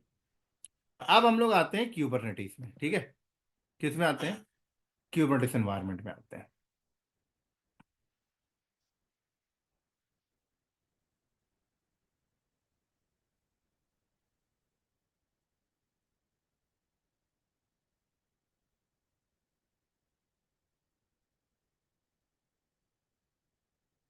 क्यूबरनेटिस, अब क्यूबरनेटिस क्या कहता है?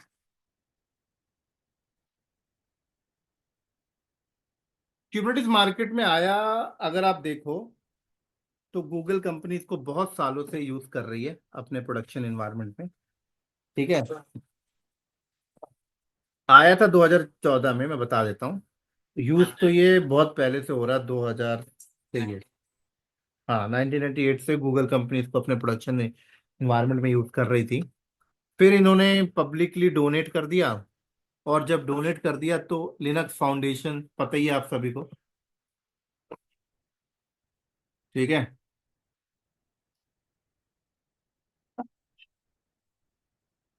कुबरनेटिस CKA, तो लिनक्स फाउंडेशन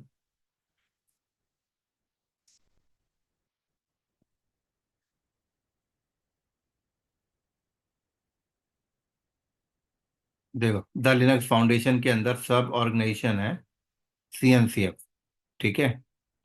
और CNCF को दे दिया गया इसको हैंडल करने के लिए, और CNCF आज इसे हैंडल करता है। तो CNCF वालों ने क्या किया कि क्यूबरनेटिस को 3 पार्ट्स में डिवाइड कर दिया। Part number 1 CK, part number 2 CKAD, part number 3 CKS, 3 part में डिवाइड किया, ठीक है। अब पार्ट नंबर 1 में इन्होंने बोला कि एडमिनिस्ट्रेटर चीजें हैं। पार्ट नंबर 2 CKD में थोड़ा सा डेवलपमेंट डाल दिया, जैसे हेल में डाल दिया इन्होंने डिटेल में, ठीक है, कि आप अपने डिप्लॉयमेंट को थोड़ा सा ऑटोमेशन कर लें, हेल को यूज करते तो ऑटोमेशन हो जाता है। और CKS डाल दिया फॉर द सिक्योरिटी पर्पस। तो 3 पार्ट में इन्होंने डिजाइन किया। तीनों पार्ट के कैरिकुलम ये रहे हमारे, ठीक है।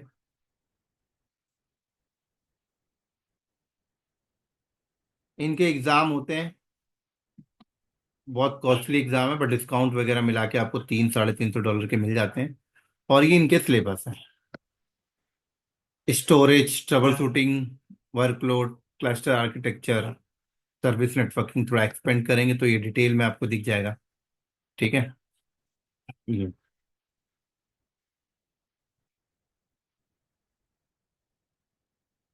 सारी चीजें, नीचे आओगे तो ऐसे ही आपको CKD का भी मिल जाएगा, ये रहा। थोड़ा आगे बढ़ोगे तो सिक्योरिटी का भी आपको मिल जाएगा।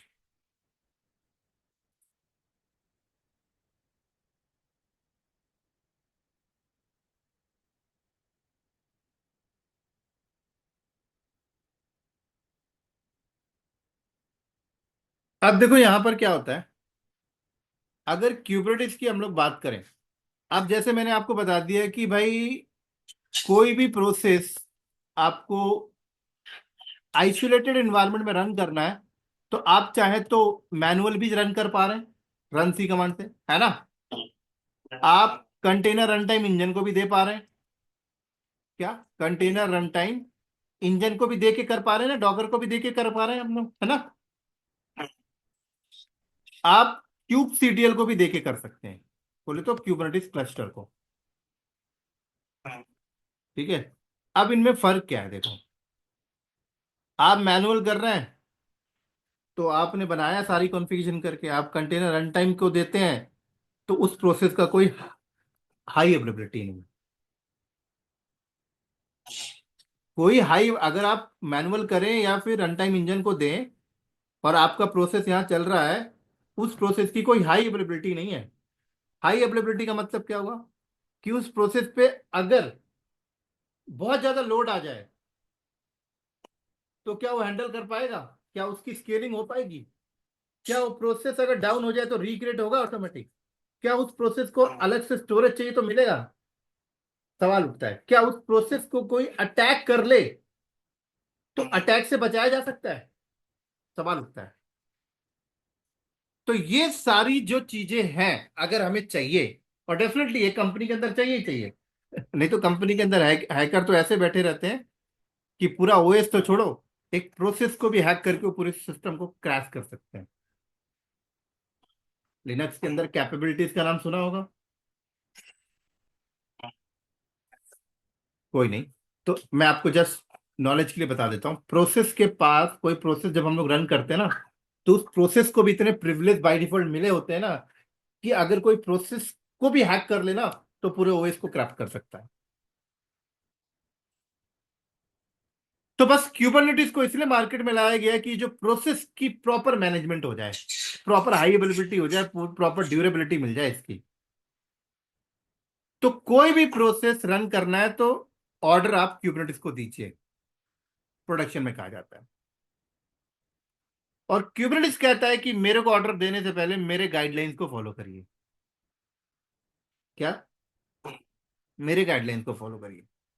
क्यूबरनेटिस का गाइडलाइंस क्या कहता है कि पहले क्लस्टर सेटअप करो। क्या करो? पहले क्लस्टर बनाओ। और क्यूबरनेटिस कहता है क्लस्टर बनाने से पहले आपको आपके पास ऑथेंटिकेशन सर्वर बनाओ। क्या बनाओ? Authentication server. समझ आ रही है? क्या बनाओ?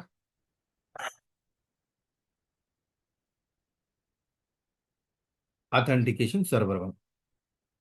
क्या बनाओ? अब ऑथेंटिकेशन सर्वर क्या होता है? एलडेप सर्वर बनाओ। क्या बनाओ? एलडेप सर्वर बनाओ। एक्टिव डायरेक्टरी बनाओ या तो। समझ आ रही है? या टीएलएस सर्वर बनाओ। कोई ना कोई ऑथेंटिकेशन मेथड आप बनाओ। ठीक है। तो पहले ऑथेंटिकेशन सर्वर बनाओ। क्यों बोल रहा है? क्योंकि क्लस्टर के अंदर जो नोड है वो एक दूसरे से बात ऐसे नहीं करना चाहिए, ऑथेंटिकेशन के थ्रू होनी चाहिए। क्लस्टर के अंदर जो कंपोनेंट्स हैं, जो सर्विसेज हैं, वो एक दूसरे से ऐसी बात नहीं करनी चाहिए, ऑथेंटिकेशन मेथड के थ्रू बात करनी चाहिए। तो पहले ऑथेंटिकेशन सर्वर बनाइए जाके। ठीक है। सर्टिफिकेट यूज कर रहे हैं या एलडैप ऑथेंटिकेशन यूज कर रहे हैं या एक्टिव डायरेक्टरी, जो भी यूज कर रहे हैं हमें मैटर नहीं करता। ये गाइडलाइंस है सब। बाय डिफॉल्ट क्यूबरनेटिस का जो ऑथेंटिकेशन सर्वर होता है वो होता है TLS authentication certificate, TA certificate. ये बनाने के बाद फिर आप मार्केट से नोड रखिए, मशीन रखिए। ठीक है। टीएलएस, टीएलएस के अंदर होता है ना सीए सर्टिफिकेट, सारी चीजें। ठीक है। और ये सारी चीजें बनाइए फिर आप नोड, अपना नोड लाइए मार्केट से खरीद के मशीन। मशीन के अंदर ऑपरेटिंग सिस्टम डालिए। ठीक है। क्या डालिए? ओएस डालिए, लिनक्स बेस ओएस डालिए। तो हर नोड में हमने ओएस डाला।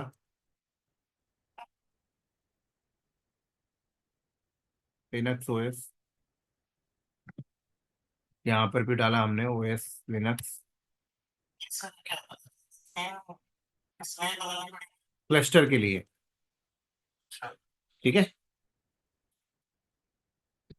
क्लस्टर बनाओगे तभी तो, अगर एक प्रोसेस किसी नोड में चल रहा है, अगर वो नोड आउटेज हो जाए तो वो प्रोसेस दूसरे नोड में कब जाएगा? जब दूसरा नोड अवेलेबल होगा तभी तो जाएगा ना। तो मल्टी नोड सेटअप करना पड़ेगा। मल्टी नोड सेटअप को ही हम लोग कहते हैं क्लस्टर आर्किटेक्चर। ठीक है। अब जब मल्टी नोड आप बनाओगे तो आपको बताना पड़ेगा कौन सा नोड लीडर है कौन सा नोड वर्कर है। तो जो लीडर होता है उसको हम लोग मास्टर नोड बोलते हैं। क्या बोलते हैं? Master node. क्या बोलते हैं? Master node. और बाकी को हम लोग वर्कर नोड बोलेंगे, क्योंकि यहाँ पर वर्कलोड लोड होंगे बस। जैसे वर्कर नोड 1 हो गया, वर्कर नोड 2 हो गया।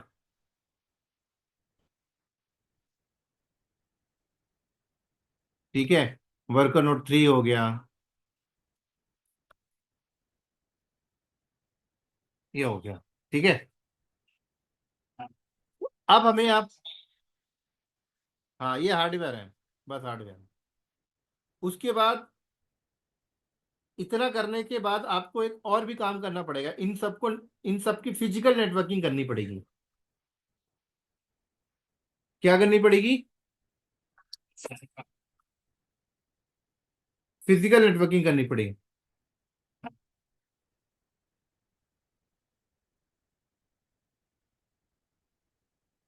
एक मिनट रुको।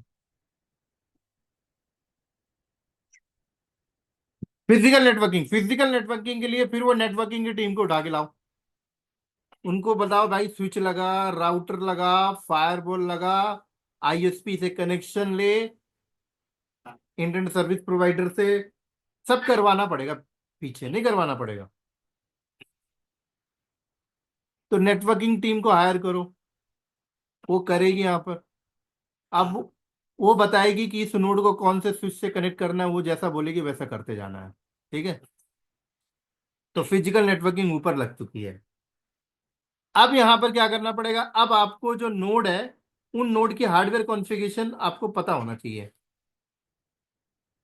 वैसे मिनिमम हार्डवेयर कॉन्फ़िगरेशन जो होती है वो होती है मिनिमम 2 GB रैम हर नोड में होना चाहिए, मिनिमम बोल रहा हूँ।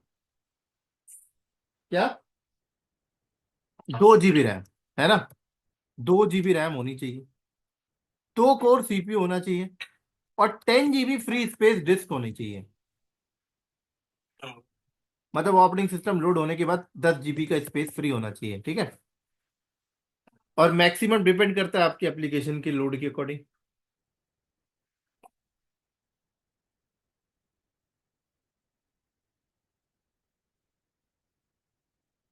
समझ आ रही है?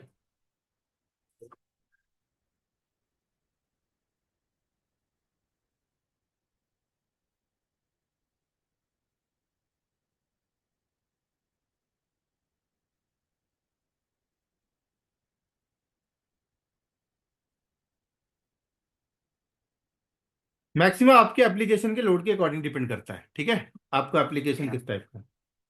इतना करने के बाद अब आपको यहां पर सबसे पहले अपनी प्रोसेस को रन करने से पहले कुछ कॉन्फ़िगरेशंस करने पड़ेंगे, जैसे कि मास्टर नोड के कॉन्फ़िगरेशंस, वर्कर नोड के कॉन्फ़िगरेशन, ये सब करने पड़ेंगे आपको पहले। बोले तो इंटरनली कॉन्फ़िगरेशन करना पड़ेगा, क्लस्टर पूरा सेटअप। तो क्लस्टर सेटअप करने के दो तरीके होते हैं। क्या होते हैं? दो तरीके होते हैं। एक तरीका होता है हार्डवेयर मोड, हार्डवेयर मोड, और एक तरीका होता है control plane mode. Control plane mode दो तरीका होता है। कितने तरीके होते हैं? दो तरीके होते हैं। हार्डवेयर मोड बहुत टफ होता है। हार्डवेयर मोड टफ इसलिए होता है क्योंकि एक एक कॉन्फ़िगरेशन खुद बैठ के करनी पड़ती है, ठीक है।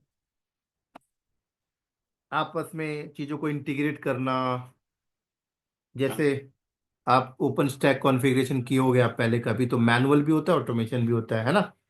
ओपन स्टैक में मैनुअल भी कर सकते हो, और ओपन स्टैक में स्क्रिप्ट आती है, स्क्रिप्ट से करते हो तो सब कुछ पीछे हो जाती है। मैनुअल में बहुत दिक्कतें आती हैं, तो वही है। हार्डवेयर मोड मैनुअल हो गया, और ये कंट्रोल प्लेन हो गया लाइक स्क्रिप्ट, ठीक है। अब क्या होता है कि हम किसी भी मोड से करें कॉन्फ़िगरेशन, आपके मास्टर नोड के अंदर कुछ इंपॉर्टेंट कंपोनेंट्स चल रहे होते हैं जो इन्हें एज अ लीडर बना के देंगे। जैसे कंपोनेंट्स नंबर 1, एपीआई। एपीआई चलेगा, सर्वर। ईटीसीडी डेटाबेस,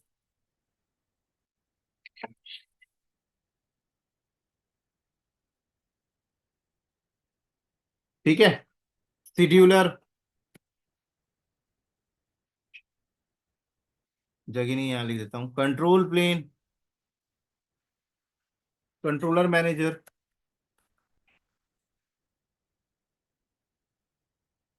ठीक है। Cube proxy, kubelet, core DNS.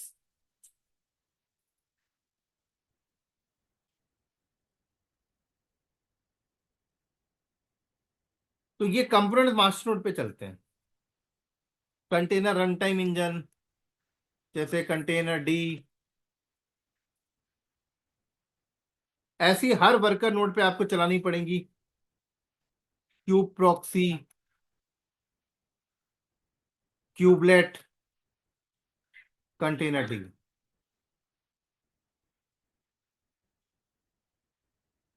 Container D. हाँ। अच्छा सर, एक एक मुझे डाउट हो रहा है, जैसे हम्म। अभी मास्टर नोड और वर्कर नोड कर रहा हूँ, ये मतलब ये खाली फिजिकल मशीन का है, तो मतलब कि एक काम का हम उसमें यूज करते हैं क्लिक करने के बाद एक ऑडियंस, ये वही चीज है अलग है। ये अलग है सर। अभी आपका क्लस्टर बना ही नहीं है, अभी आपका पॉड बन ही नहीं सकता जब तक ये सब नहीं करते आप। अभी इनिशियल स्टेज है। ये सब अगर आपने नहीं किया तो आप पॉड बना ही नहीं सकते ना अभी। हम्म,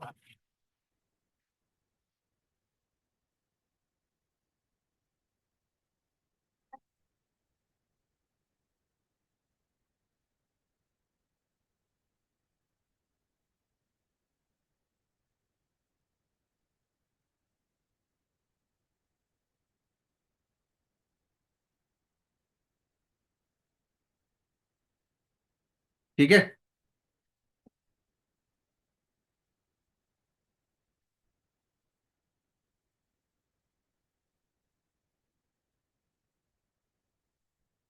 ये सब करनी पड़ेगी आपको, ठीक है। अब इन सब को करने के लिए या तो आप कंट्रोल प्लेन का यूज कर लो या फिर हार्डवेयर आप यूज कर लो, ठीक है।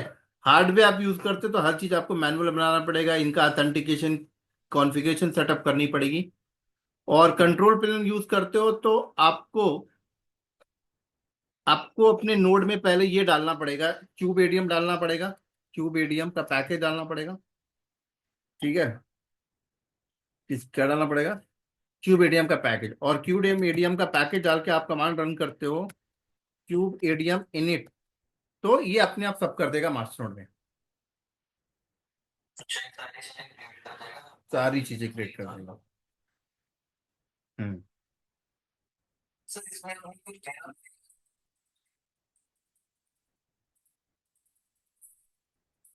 किसको? नहीं सकते हैं।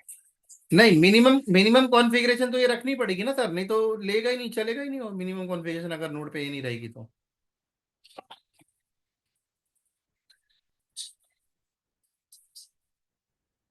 क्यूब एडीएम मैनिफेस्ट फाइल नहीं है, एक प्री डिफाइन स्क्रिप्ट है, ठीक है।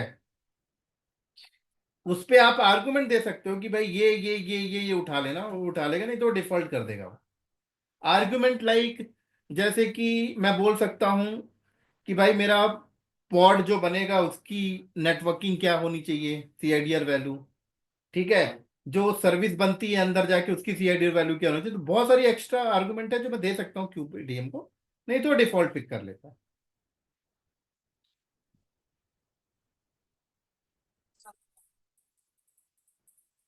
नहीं नहीं नहीं सर, क्यूबीडीएम यहाँ पे क्या कर रहा है, वो आपके ये सारे कंपोनेंट्स को बना रहा है और कुछ नहीं कर रहा है। ये सारे कंपोनेंट जो है अच्छा, ये मतलब ये वाले कंपोनेंट्स को बनाएगा, ठीक है ना। क्यूब एडीएम को एग्जीक्यूट करने के लिए ये हार्डवेयर कॉन्फ़िगरेशन मिनिमम होनी चाहिए, बस। हाँ,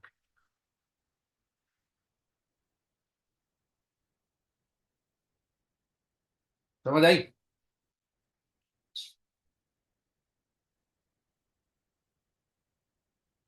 ये मिनिमम हार्डवेयर कॉन्फ़िगरेशन होनी चाहिए।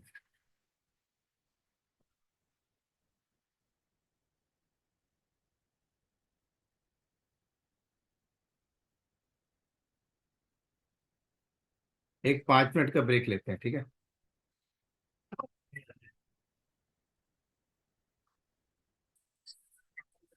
हाँ, 40 तक आ जाए। ठीक।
ठीक है।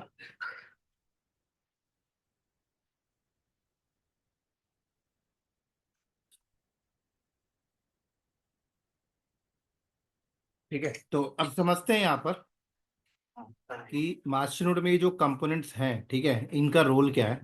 ठीक है, और इनका रोल क्या है ये भी समझते हैं। तो सबसे पहले बात करते हैं हम लोग मास्टरनोड पे।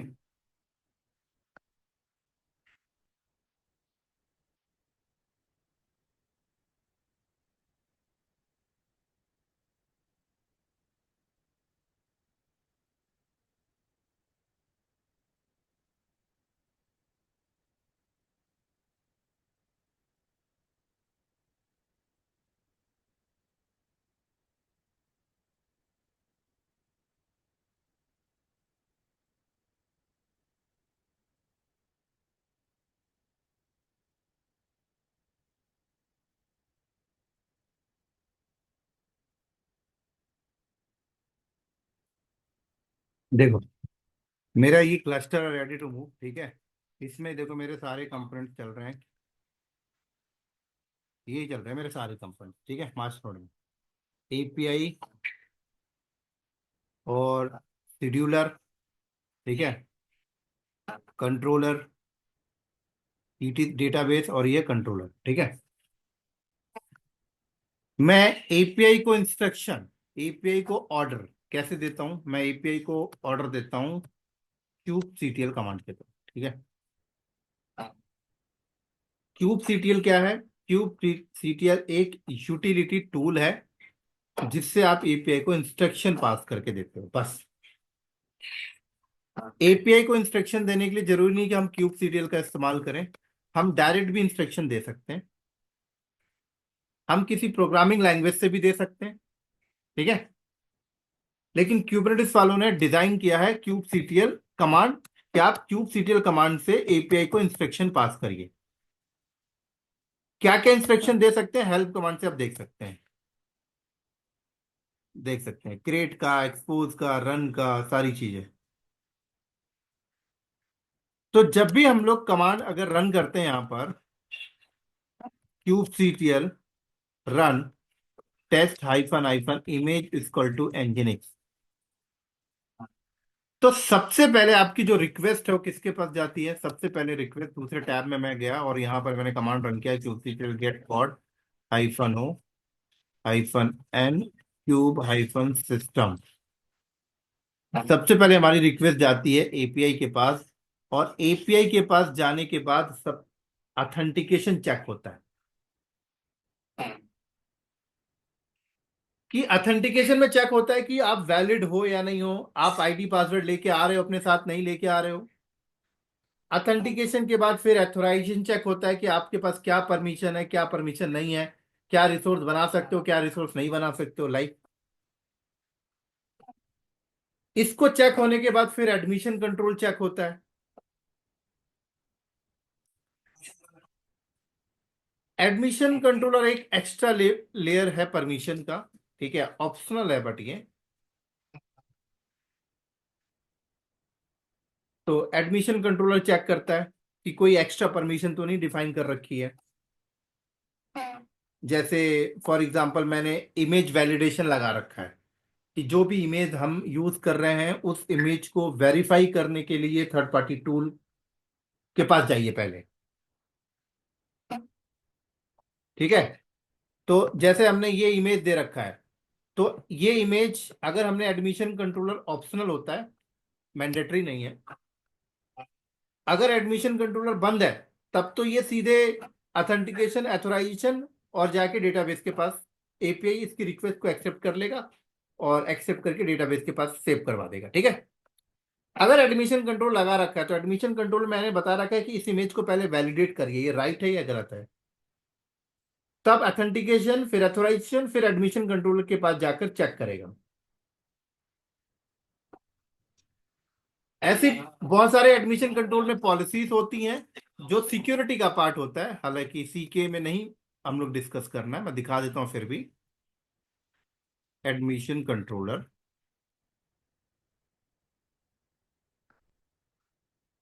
ये देखिए एडमिशन कंट्रोलर, ये बहुत सारे एडमिशन कंट्रोलर हैं। जैसे कि ऑलवेज इमेज, फुल इमेजेस हैं, सर्टिफिकेट अप्रूवल हैं, ठीक है, डिफॉल्ट इंग्लिश क्लासेस हैं, डिफॉल्ट स्टोरेज क्लासेस हैं। तो ये सब एडमिशन कंट्रोल की पॉलिसीज हैं जो आप कंपनी अपने क्लस्टर को सिक्योर रखने के लिए यूज करती है, बट ये ऑप्शनल है, मैंडेटरी नहीं। ठीक है, तो सिक्योरिटी में इसको पढ़ाया जाता है एडमिशन कंट्रोलर।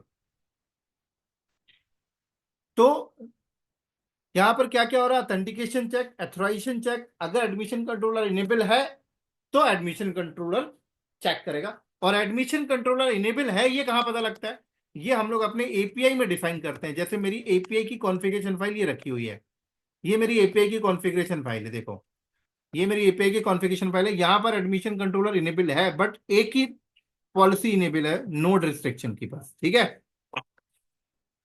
अब कंपनी यहाँ पर बहुत सारी लगा के रखती है, इमेज फुल, ठीक है, और मैंने आपको जो बताया। तो एडमिशन कंट्रोलर से गुजरने के बाद फिर होती है चीजें आपके डेटाबेस पे सेव, आपके डेटाबेस में जाके सेव हो जाती हैं। कहाँ जाती हैं, डेटाबेस के पास। एपीआई ने आपकी रिक्वेस्ट को एक्सेप्ट किया, एक्सेप्ट करके डेटाबेस को दे दिया, डेटाबेस ने उसको क्या किया, अपने अंदर स्टोर कर लिया। और डेटाबेस की कॉन्फ़िगरेशन अगर आप देखना चाहो तो ये रही डेटाबेस की कॉन्फ़िगरेशन, मैनिफेस्ट के अंदर जाओ, ये रही ईटीसी की डेटाबेस की कॉन्फ़िगरेशन, ये डिफाइन है, ठीक है। तो डेटाबेस का एड्रेस कहाँ है, ठीक है, डेटाबेस का लोकेशन कहाँ है, मतलब सिस्टम पे कहाँ जाके डेटा स्टोर होगा, देखो वैर लिव ईटीसीटी डेटाबेस।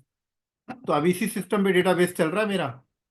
तो मैं जो भी चीजें एपीआई को इंस्ट्रक्शन दूंगा, वैर लिव ईटीसीटी यहाँ आके स्टोर होता है, वैर लिव ईटीसीटी के अंदर आके, ये देखो ये है, ये वॉल नाम का फोल्डर के अंदर चलेगा, यहाँ पे सब कुछ स्टोर होगा। ये देखिए, कैट करो, ये देखिए, दिख रहा है। अब थोड़ा एडवांस नॉलेज के लिए बता देता हूं कि हम लोग, कंपनी यहां पर एक काम और करके रखती है कि एपीआई से जब इंफॉर्मेशन डेटाबेस के पास जाएगी तो उसे प्लेन टेक्स्ट में भेजना है या इंक्रिप्शन फॉर्मेट में भेजना है। बाय डिफॉल्ट प्लेन टेक्स्ट में जा रहा होता है, एपीआई से सारी इंफॉर्मेशन डेटाबेस के पास प्लेन टेक्स्ट में जा रही है, तो कोई भी हैकर हैक कर सकता है। तो कंपनी इंक्रिप्शन इंप्लीमेंट कर देती है, तो यहां से जो भी डेटा डेटाबेस पे जाएगा इंक्रिप्टेड फॉर्मेट में जाएगा, ठीक है। ओ के बता, हाँ सर देख, हाँ देखो, हाँ सर, ये एटीसीटी का सर जो होता है प्रोसेस है, एक प्रोसेस ही है ना एटीसीटी। हम्म, तो इसका काम क्या होता है सर? आप एपीआई को जो भी इंस्ट्रक्शन देंगे वो सारी कॉन्फ़िगरेशन कुबरनेटिस की कहाँ स्टोर होगी, उसके लिए डेटाबेस चाहिए ना, डेटाबेस पे स्टोर होगी। ये नॉर्मल की वैल्यू पेयर वाला डेटाबेस है। भाई कल को आपने कुबरनेटिस को कितने इंस्ट्रक्शन पास किए, क्या क्या रिसोर्स बनाने के लिए दिए हैं, कल को आपसे बोले कोई कुबरनेटिस का बैकअप लेना है, कैसे लोगे, कहाँ स्टोर है वो सारी कॉन्फ़िगरेशन जो आपने इंप्लीमेंट की है। तो कहीं तो सेंट्रलाइज जगह पे स्टोर होगी, ये तो डेटाबेस पे स्टोर हो रही है सारी चीजें। अब आप एक बात बताओ, आपने हेल्म को बोला कि ये रिसोर्स बना दे, ठीक है, फिर आपने हेल्म को बोला कि ये अपग्रेड कर दे। तो हेल्म को कहाँ से पता लग रहा है कि उसको अपग्रेड करना है, उसको कहाँ से पता लग रहा है एग्जिस्टिंग चीजें पड़ी या नहीं पड़ी हैं, कहीं तो जाके वो स्टोर हो रही है ना, तो डेटाबेस पे स्टोर हो रही है ना। डेटाबेस का नाम है सब, ईटीसीटी डेटाबेस का। हाँ, माई सिक्वल क्या है, माई सिक्वल क्या है, माई सिक्वल क्या है।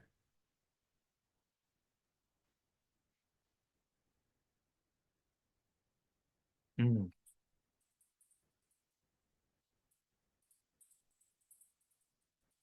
हम्म,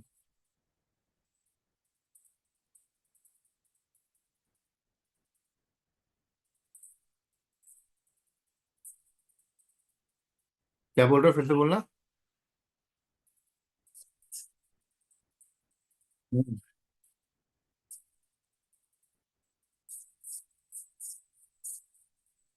हम्म, हम्म,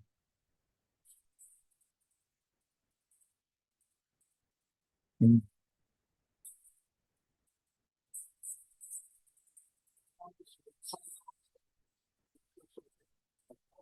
हाँ, आप आपकी कंपनी ऐसे चलाते हो क्या, सिस्टम सीटल स्टेटस, ये कमांड चलाते हो, ये चलाते हो? यहाँ नहीं दिखेगी। पता क्यों नहीं दिखेगी? क्योंकि आपकी कंपनी ने हार्डवेयर मोड बना रखा है। जब आप हार्डवेयर मोड में डालते हो तब आपका सिस्टम सीटीएल पे ईटीसीटी चल रहा है। मेरी बात सुनो पहले। आप जब हार्डवेयर मोड सेटअप करते हो तो हार्डवेयर मोड में आपका जो डेटाबेस है वो सिस्टम डी में जाके चल रहा है, सिस्टम डी मोड में चल रहा है। ठीक है? तो जो भी चीज सिस्टम डी मोड में चलती है वो कैसे स्टेटस देखते हैं, सिस्टम सीटीएल स्टेटस ईटीसीटी। यहाँ नहीं दिखेगी आपको, क्योंकि यहाँ कंट्रोल प्लेन मोड में जब आप चलाते हो तो सिस्टम डी में नहीं चलती, आपका डेटाबेस खुद एक कंटेनर पे जाके चल रहा है। आपका डेटाबेस आपकी कंपनी का हार्डवेयर मोड में, मैं समझ गया ना, तभी आप सिस्टम सीटीएल कमांड मार रहे हो।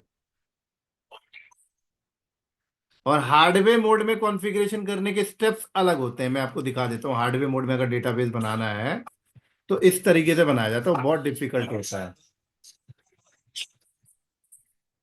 आप नहीं डेट,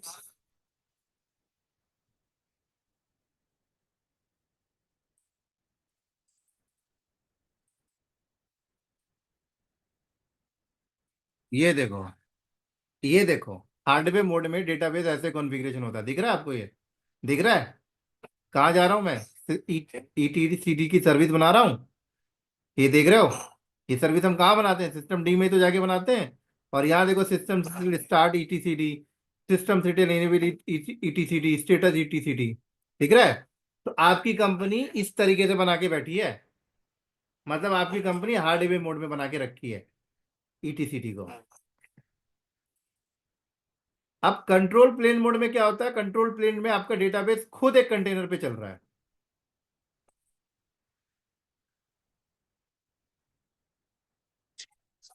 हाँ, ये खुद एक कंटेनर पे चल रहा है। हम्म, ये खुद एक कंटेनर पे चल रहा है ना। अब देखो, ये जो है ये पॉड का लिस्ट है। अगर कंटेनर का लिस्ट दिखाऊं मैं आपको, क्राई सीटीएल कमांड रन करो, यहाँ पर रन करो आप क्राई सीटीएल पीएस कमांड, तो ये देखो आपका ईटीसीडी का, ये देखो कंटेनर खुद चल रहा है, दिख रहा है क्या ये? आपका नहीं चलेगा ना, क्योंकि आपकी कंपनी ने कंट्रोल हार्डवेयर मोड में बना के बैठी है ये सारे कंपोनेंट्स को। देख लो, डेटाबेस का खुद एक कंटेनर चल रहा है, दिख भी रहा कंटेनर आईडी।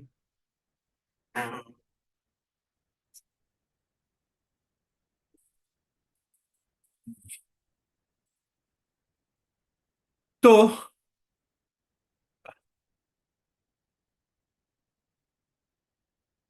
तो डेटाबेस, पूरा डेटाबेस कहाँ है?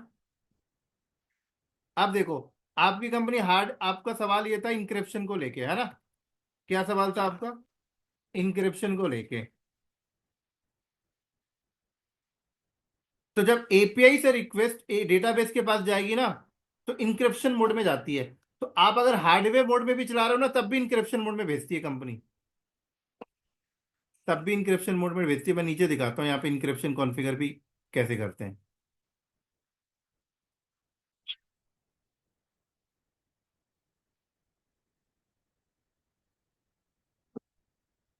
ये देखो, दिख रहा है इंक्रिप्शन स्टेप्स, दिख रहा है?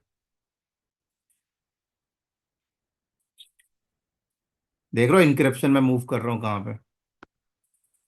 हाँ, तो ये इंक्रिप्शन कॉन्फ़िगरेशन करनी पड़ती है, तब जाकर आपका एपीआई जब डेटाबेस को डेटा देता है तो इंक्रिप्शन करके देगा, नहीं तो प्लेन टेक्स्ट में जाएगा। ठीक है? तो कंपनी ने ये भी करके बैठा होगा, आपकी कंपनी ने ये भी करके रखी होगी। हाँ, बोलो क्या बोल रहे थे? नहीं सर, आप आगे बताइए, और समझ गए। हाँ,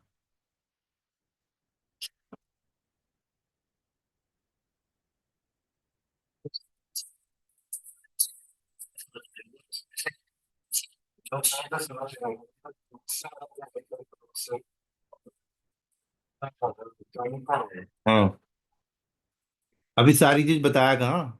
अभी तो सिर्फ एपीआई बताया और डेटाबेस बताया, अभी सारी कहाँ बताया? नहीं, अभी तो सारी बताया नहीं मैंने, अभी तो शेड्यूलर नहीं बताया, कंट्रोलर मैनेजर नहीं बताया,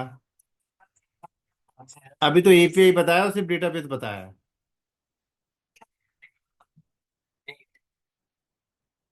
ठीक है। अब डेटाबेस में जब चीजें सेव हो जाती हैं तब जाती हैं एपीआई, वापस एपीआई को बता देता है डेटाबेस कि भाई सेव हो गया है। अब एपीआई फॉरवर्ड करता है शेड्यूलर को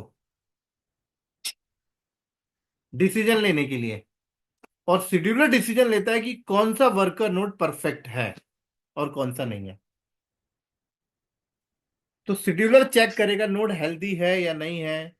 आप शेड्यूलर को मल्टीपल इंस्ट्रक्शन दे सकते हैं कि ऐसे नहीं ऐसे करिए। 13-14 इंस्ट्रक्शन होते हैं टोटल।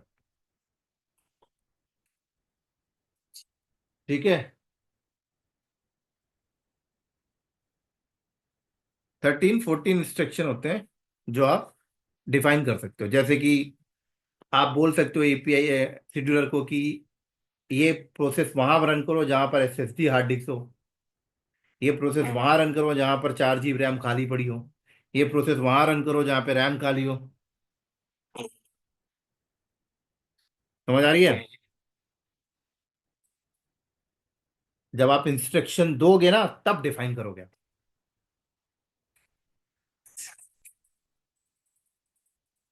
आप आप शेड्यूलर के अंदर जाके डाल दीजिए डिफॉल्ट, या फिर आप टाइम टू टाइम इंस्ट्रक्शन के टाइम पे डाल दीजिए, वो डिपेंड आप पे करता है कि भाई मैं इंस्ट्रक्शन के टाइम पे डिफाइन कर दिया, बट मुझे कुछ चीजें लगती हैं कि अरे ये कॉमन है तो मैं शेड्यूलर को ही जाके डिफाइन कर दिया पहले।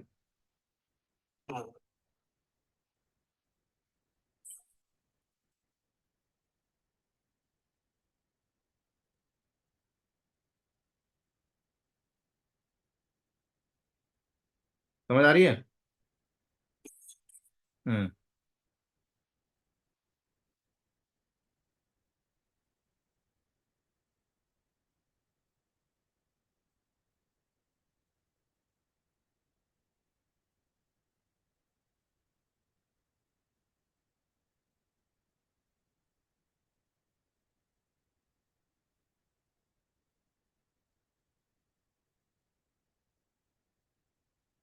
अब जैसे शेड्यूलर का जो बाय डिफॉल्ट नेचर होता है वो होता है फिल्टरिंग और स्कोरिंग, ऐसे चलता है वो, फिल्टरिंग और स्कोरिंग। फिल्टरिंग और स्कोरिंग का मतलब, जैसे मान लो मैंने इंस्ट्रक्शन दिया कि भाई आप ये वाला पॉड ना एसएसडी हार्ड डिस्क में बना, ठीक है, उस नोड में बनाना जहाँ एसएसडी हार्ड डिस्क है। तो अब मान लो 50 नोड है, तो 50 नोड में पहले फिल्टर करेगा कौन से नोड में एसएसडी है। तो 50 में मान लो उसको 5 नोड मिल गए एसएसडी वाले, तो 5 नोड को फिल्टर करके अपने पास ले आएगा, बाकी नोड को साइड कर देगा। तो फिल्टर करने के बाद उसे 5 नोड मिले एसएसडी के, है ना? तो फिल्टर कर लिया उसने, 5 नोड एसएसडी के ले लिए। लेकिन अब 5 में थोड़ी बनाएगा, बनाएगा तो एक ही नोड में डालेगा ना एक रिसोर्स पॉड को। तो अब वो स्कोर करता है, स्कोर मतलब देखता है कि SSD hard disk maximum space किस में अवेलेबल है, उसमें जाके बनाएगा। तो ऐसे स्कोरिंग और फिल्टरिंग कंसेप्ट पे वो चल रहा होता है। समझ गए? हम्म। तो आज यहीं पे ड्रॉप करते हैं।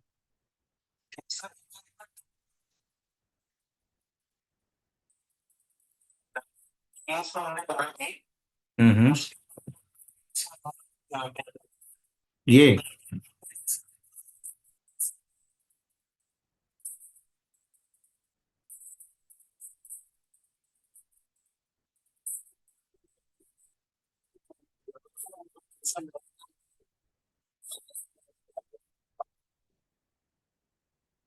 अभी जब तक सारे कंपोनेंट्स का यूज केस नहीं प्रॉपर क्लियर होगा तब तक नहीं समझ में आएगा। हाँ, क्योंकि अभी हम्म। नहीं नहीं, अभी अभी अभी अभी जब तक आप ये सारे कंपोनेंट्स का वर्किंग फंक्शनलिटी एक एक करके नहीं समझा देता मैं, तब तक उस चीज को समझना भी ठीक नहीं है। ठीक है। क्योंकि भाई शेड्यूलर के पास पहुंचने के बाद पॉड नहीं बनता है, पॉड अभी और भी शेड्यूलर के पास आएगा, फिर कंट्रोलर के पास जाएगा, फिर कंट्रोलर से क्यूबलेट के पास जाएगा। ठीक है। फिर क्यूबलेट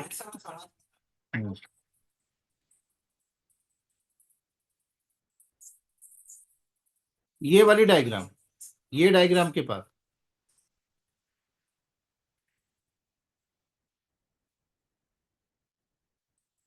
आपने कमांड कहीं आप वो आप कमांड कहीं बैठ के भी चलाओ, आप कमांड अपने लैपटॉप में चलाओ, आप नोड में जाके चलाओ, कहीं भी बैठ के आपने कमांड रन किया kubectl run test hyphen hyphen image equal to engineer, ठीक है।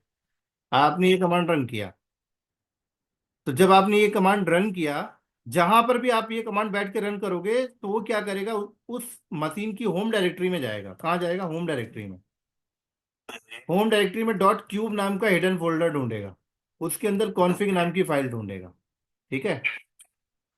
उस कॉन्फ़िग फाइल के अंदर देखेगा वो एपीआई का एड्रेस, अच्छा, ठीक है। एपीआई का एड्रेस उसके अंदर ढूंढेगा, एपीआई का एड्रेस उसके अंदर ढूंढेगा, सर्टिफिकेट सीए सर्टिफिकेट, हम्म, ठीक है। खुद की सर्टिफिकेट, सीए सर्टिफिकेट की। उसके बाद जो एड्रेस मिलेगा उससे उसको उस एड्रेस पे कनेक्शन बनाएगा, और वो एड्रेस किसका होगा? इस एपीआई का। तो इस तरीके से एपीआई से कनेक्शन बना लेता है। तो ठीक अगर मैं यहाँ बैठ के कमांड, एक मिनट रुक जाओ, अगर मैं यहाँ बैठ के कमांड रन कर रहा हूँ तो इस नोड में, अगर मैं क्यूबलेट कमांड रन कर रहा हूँ तो इस नोड के अंदर होम डायरेक्टरी के अंदर क्यूब नाम के फोल्डर के, होम डायरेक्टरी के अंदर अगर मैं जाऊं और क्यूब नाम का फोल्डर पे जाऊं cd डॉट क्यूब, तो ये देखो, ये कॉन्फ़िग नाम की फाइल यहाँ पड़ी हुई है। और ये रही देखो एपीआई का एड्रेस, ये रहा सीए है। सर्टिफिकेट, ये रहा यूजर नेम, ये रहा क्लाइंट सर्टिफिकेट, और नीचे रही क्लाइंट की, सब कुछ रहा। अगर मैं यहां से ये फाइल उड़ा दूं, अगर मैं ये फाइल यहां से उड़ा दूं, ये कॉन्फ़िग फाइल यहां से उड़ा दूं, और अब मैं क्यूबलेट कमांड रन करता हूं, क्यूबलेट गेट पॉट, तो क्या बोल रहा है? कह रहा है ये नहीं है एपीआई का एड्रेस। तो कमांड आप कहीं से भी बैठ के रन करो, पताल से रन करो, जहां से रन करना वहां से आप जाके कमांड रन करो, मैटर नहीं करता। kubectl कमांड को चाहिए होम डायरेक्टरी के अंदर वो कॉन्फ़िग फाइल, जहां एपीआई का एड्रेस लिखा हुआ है, जहां सर्टिफिकेट लिखी हुई है, ठीक है। तो इसका अल्टरनेट ऑप्शन है कि फिर अगर आप फिर ऐसे कर लो, kubectl गेट पॉट, आप बता दो फाइल कहाँ पड़ी हुई है, हाइफन हाइफन क्यूब कॉन्फ़िग कहीं रखा है आपने छुपा के, हाइफन हाइफन क्यूब कॉन्फ़िग, हाँ मैंने रखा है छुपा के, यहाँ रखा है, ये रहा। तो यहाँ से ले उठा लेगा वो, यहाँ से उठा लिया ना उसने। अभी डिफॉल्ट नेम इसमें में कोई फॉल्ट नहीं, यहाँ से उठा चल गई ले। समझ आई? ठीक है। कौन सा बताओ?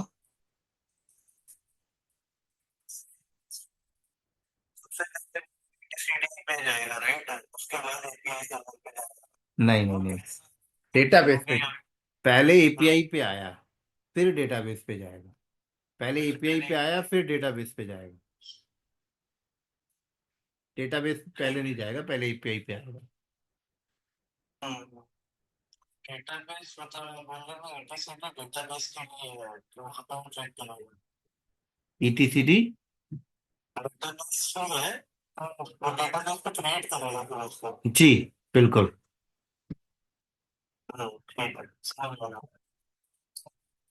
हाँ, बिल्कुल है, बिल्कुल है।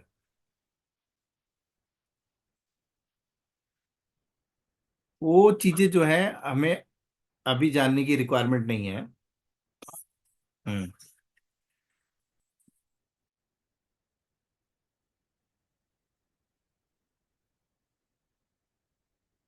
समझ आ गई? यहीं से स्टार्ट करेंगे, कोई डाउट? मैं इसकी फोटो ले लेता हूँ, इसको सेव करके रख लो।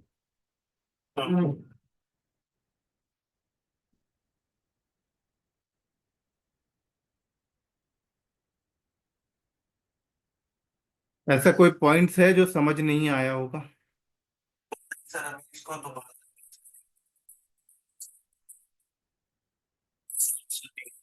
ठीक है।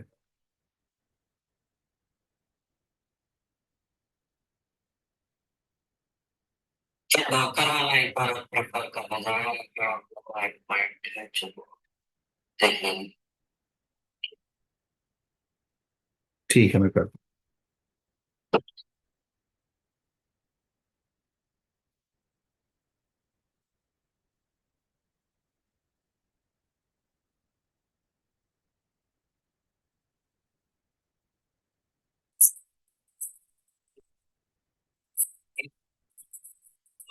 क्या नाम नहीं तो वीकेंड ही रखो, क्योंकि देखो ऐसे ना वनडे पहले का अगर मेरा स्लॉट कहीं बिजी रहा तो कहीं। हाँ, क्योंकि देखो स्लॉट पे रहता है। अगर एक फिक्स टाइम रख लेंगे तो आपको भी सही रहेगा कि हाँ इस डेट को क्लास है, मेरा भी रहेगा, मैं जैसे दूसरे अपना अदर भी काम कर लूंगा ना। अब मान लो जैसे आप अगर एक दिन पहले हाँ हाँ हाँ।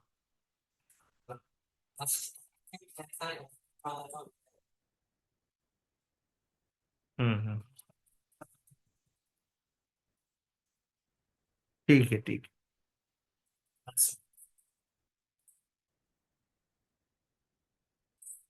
Okay sir, okay. Okay. Bye.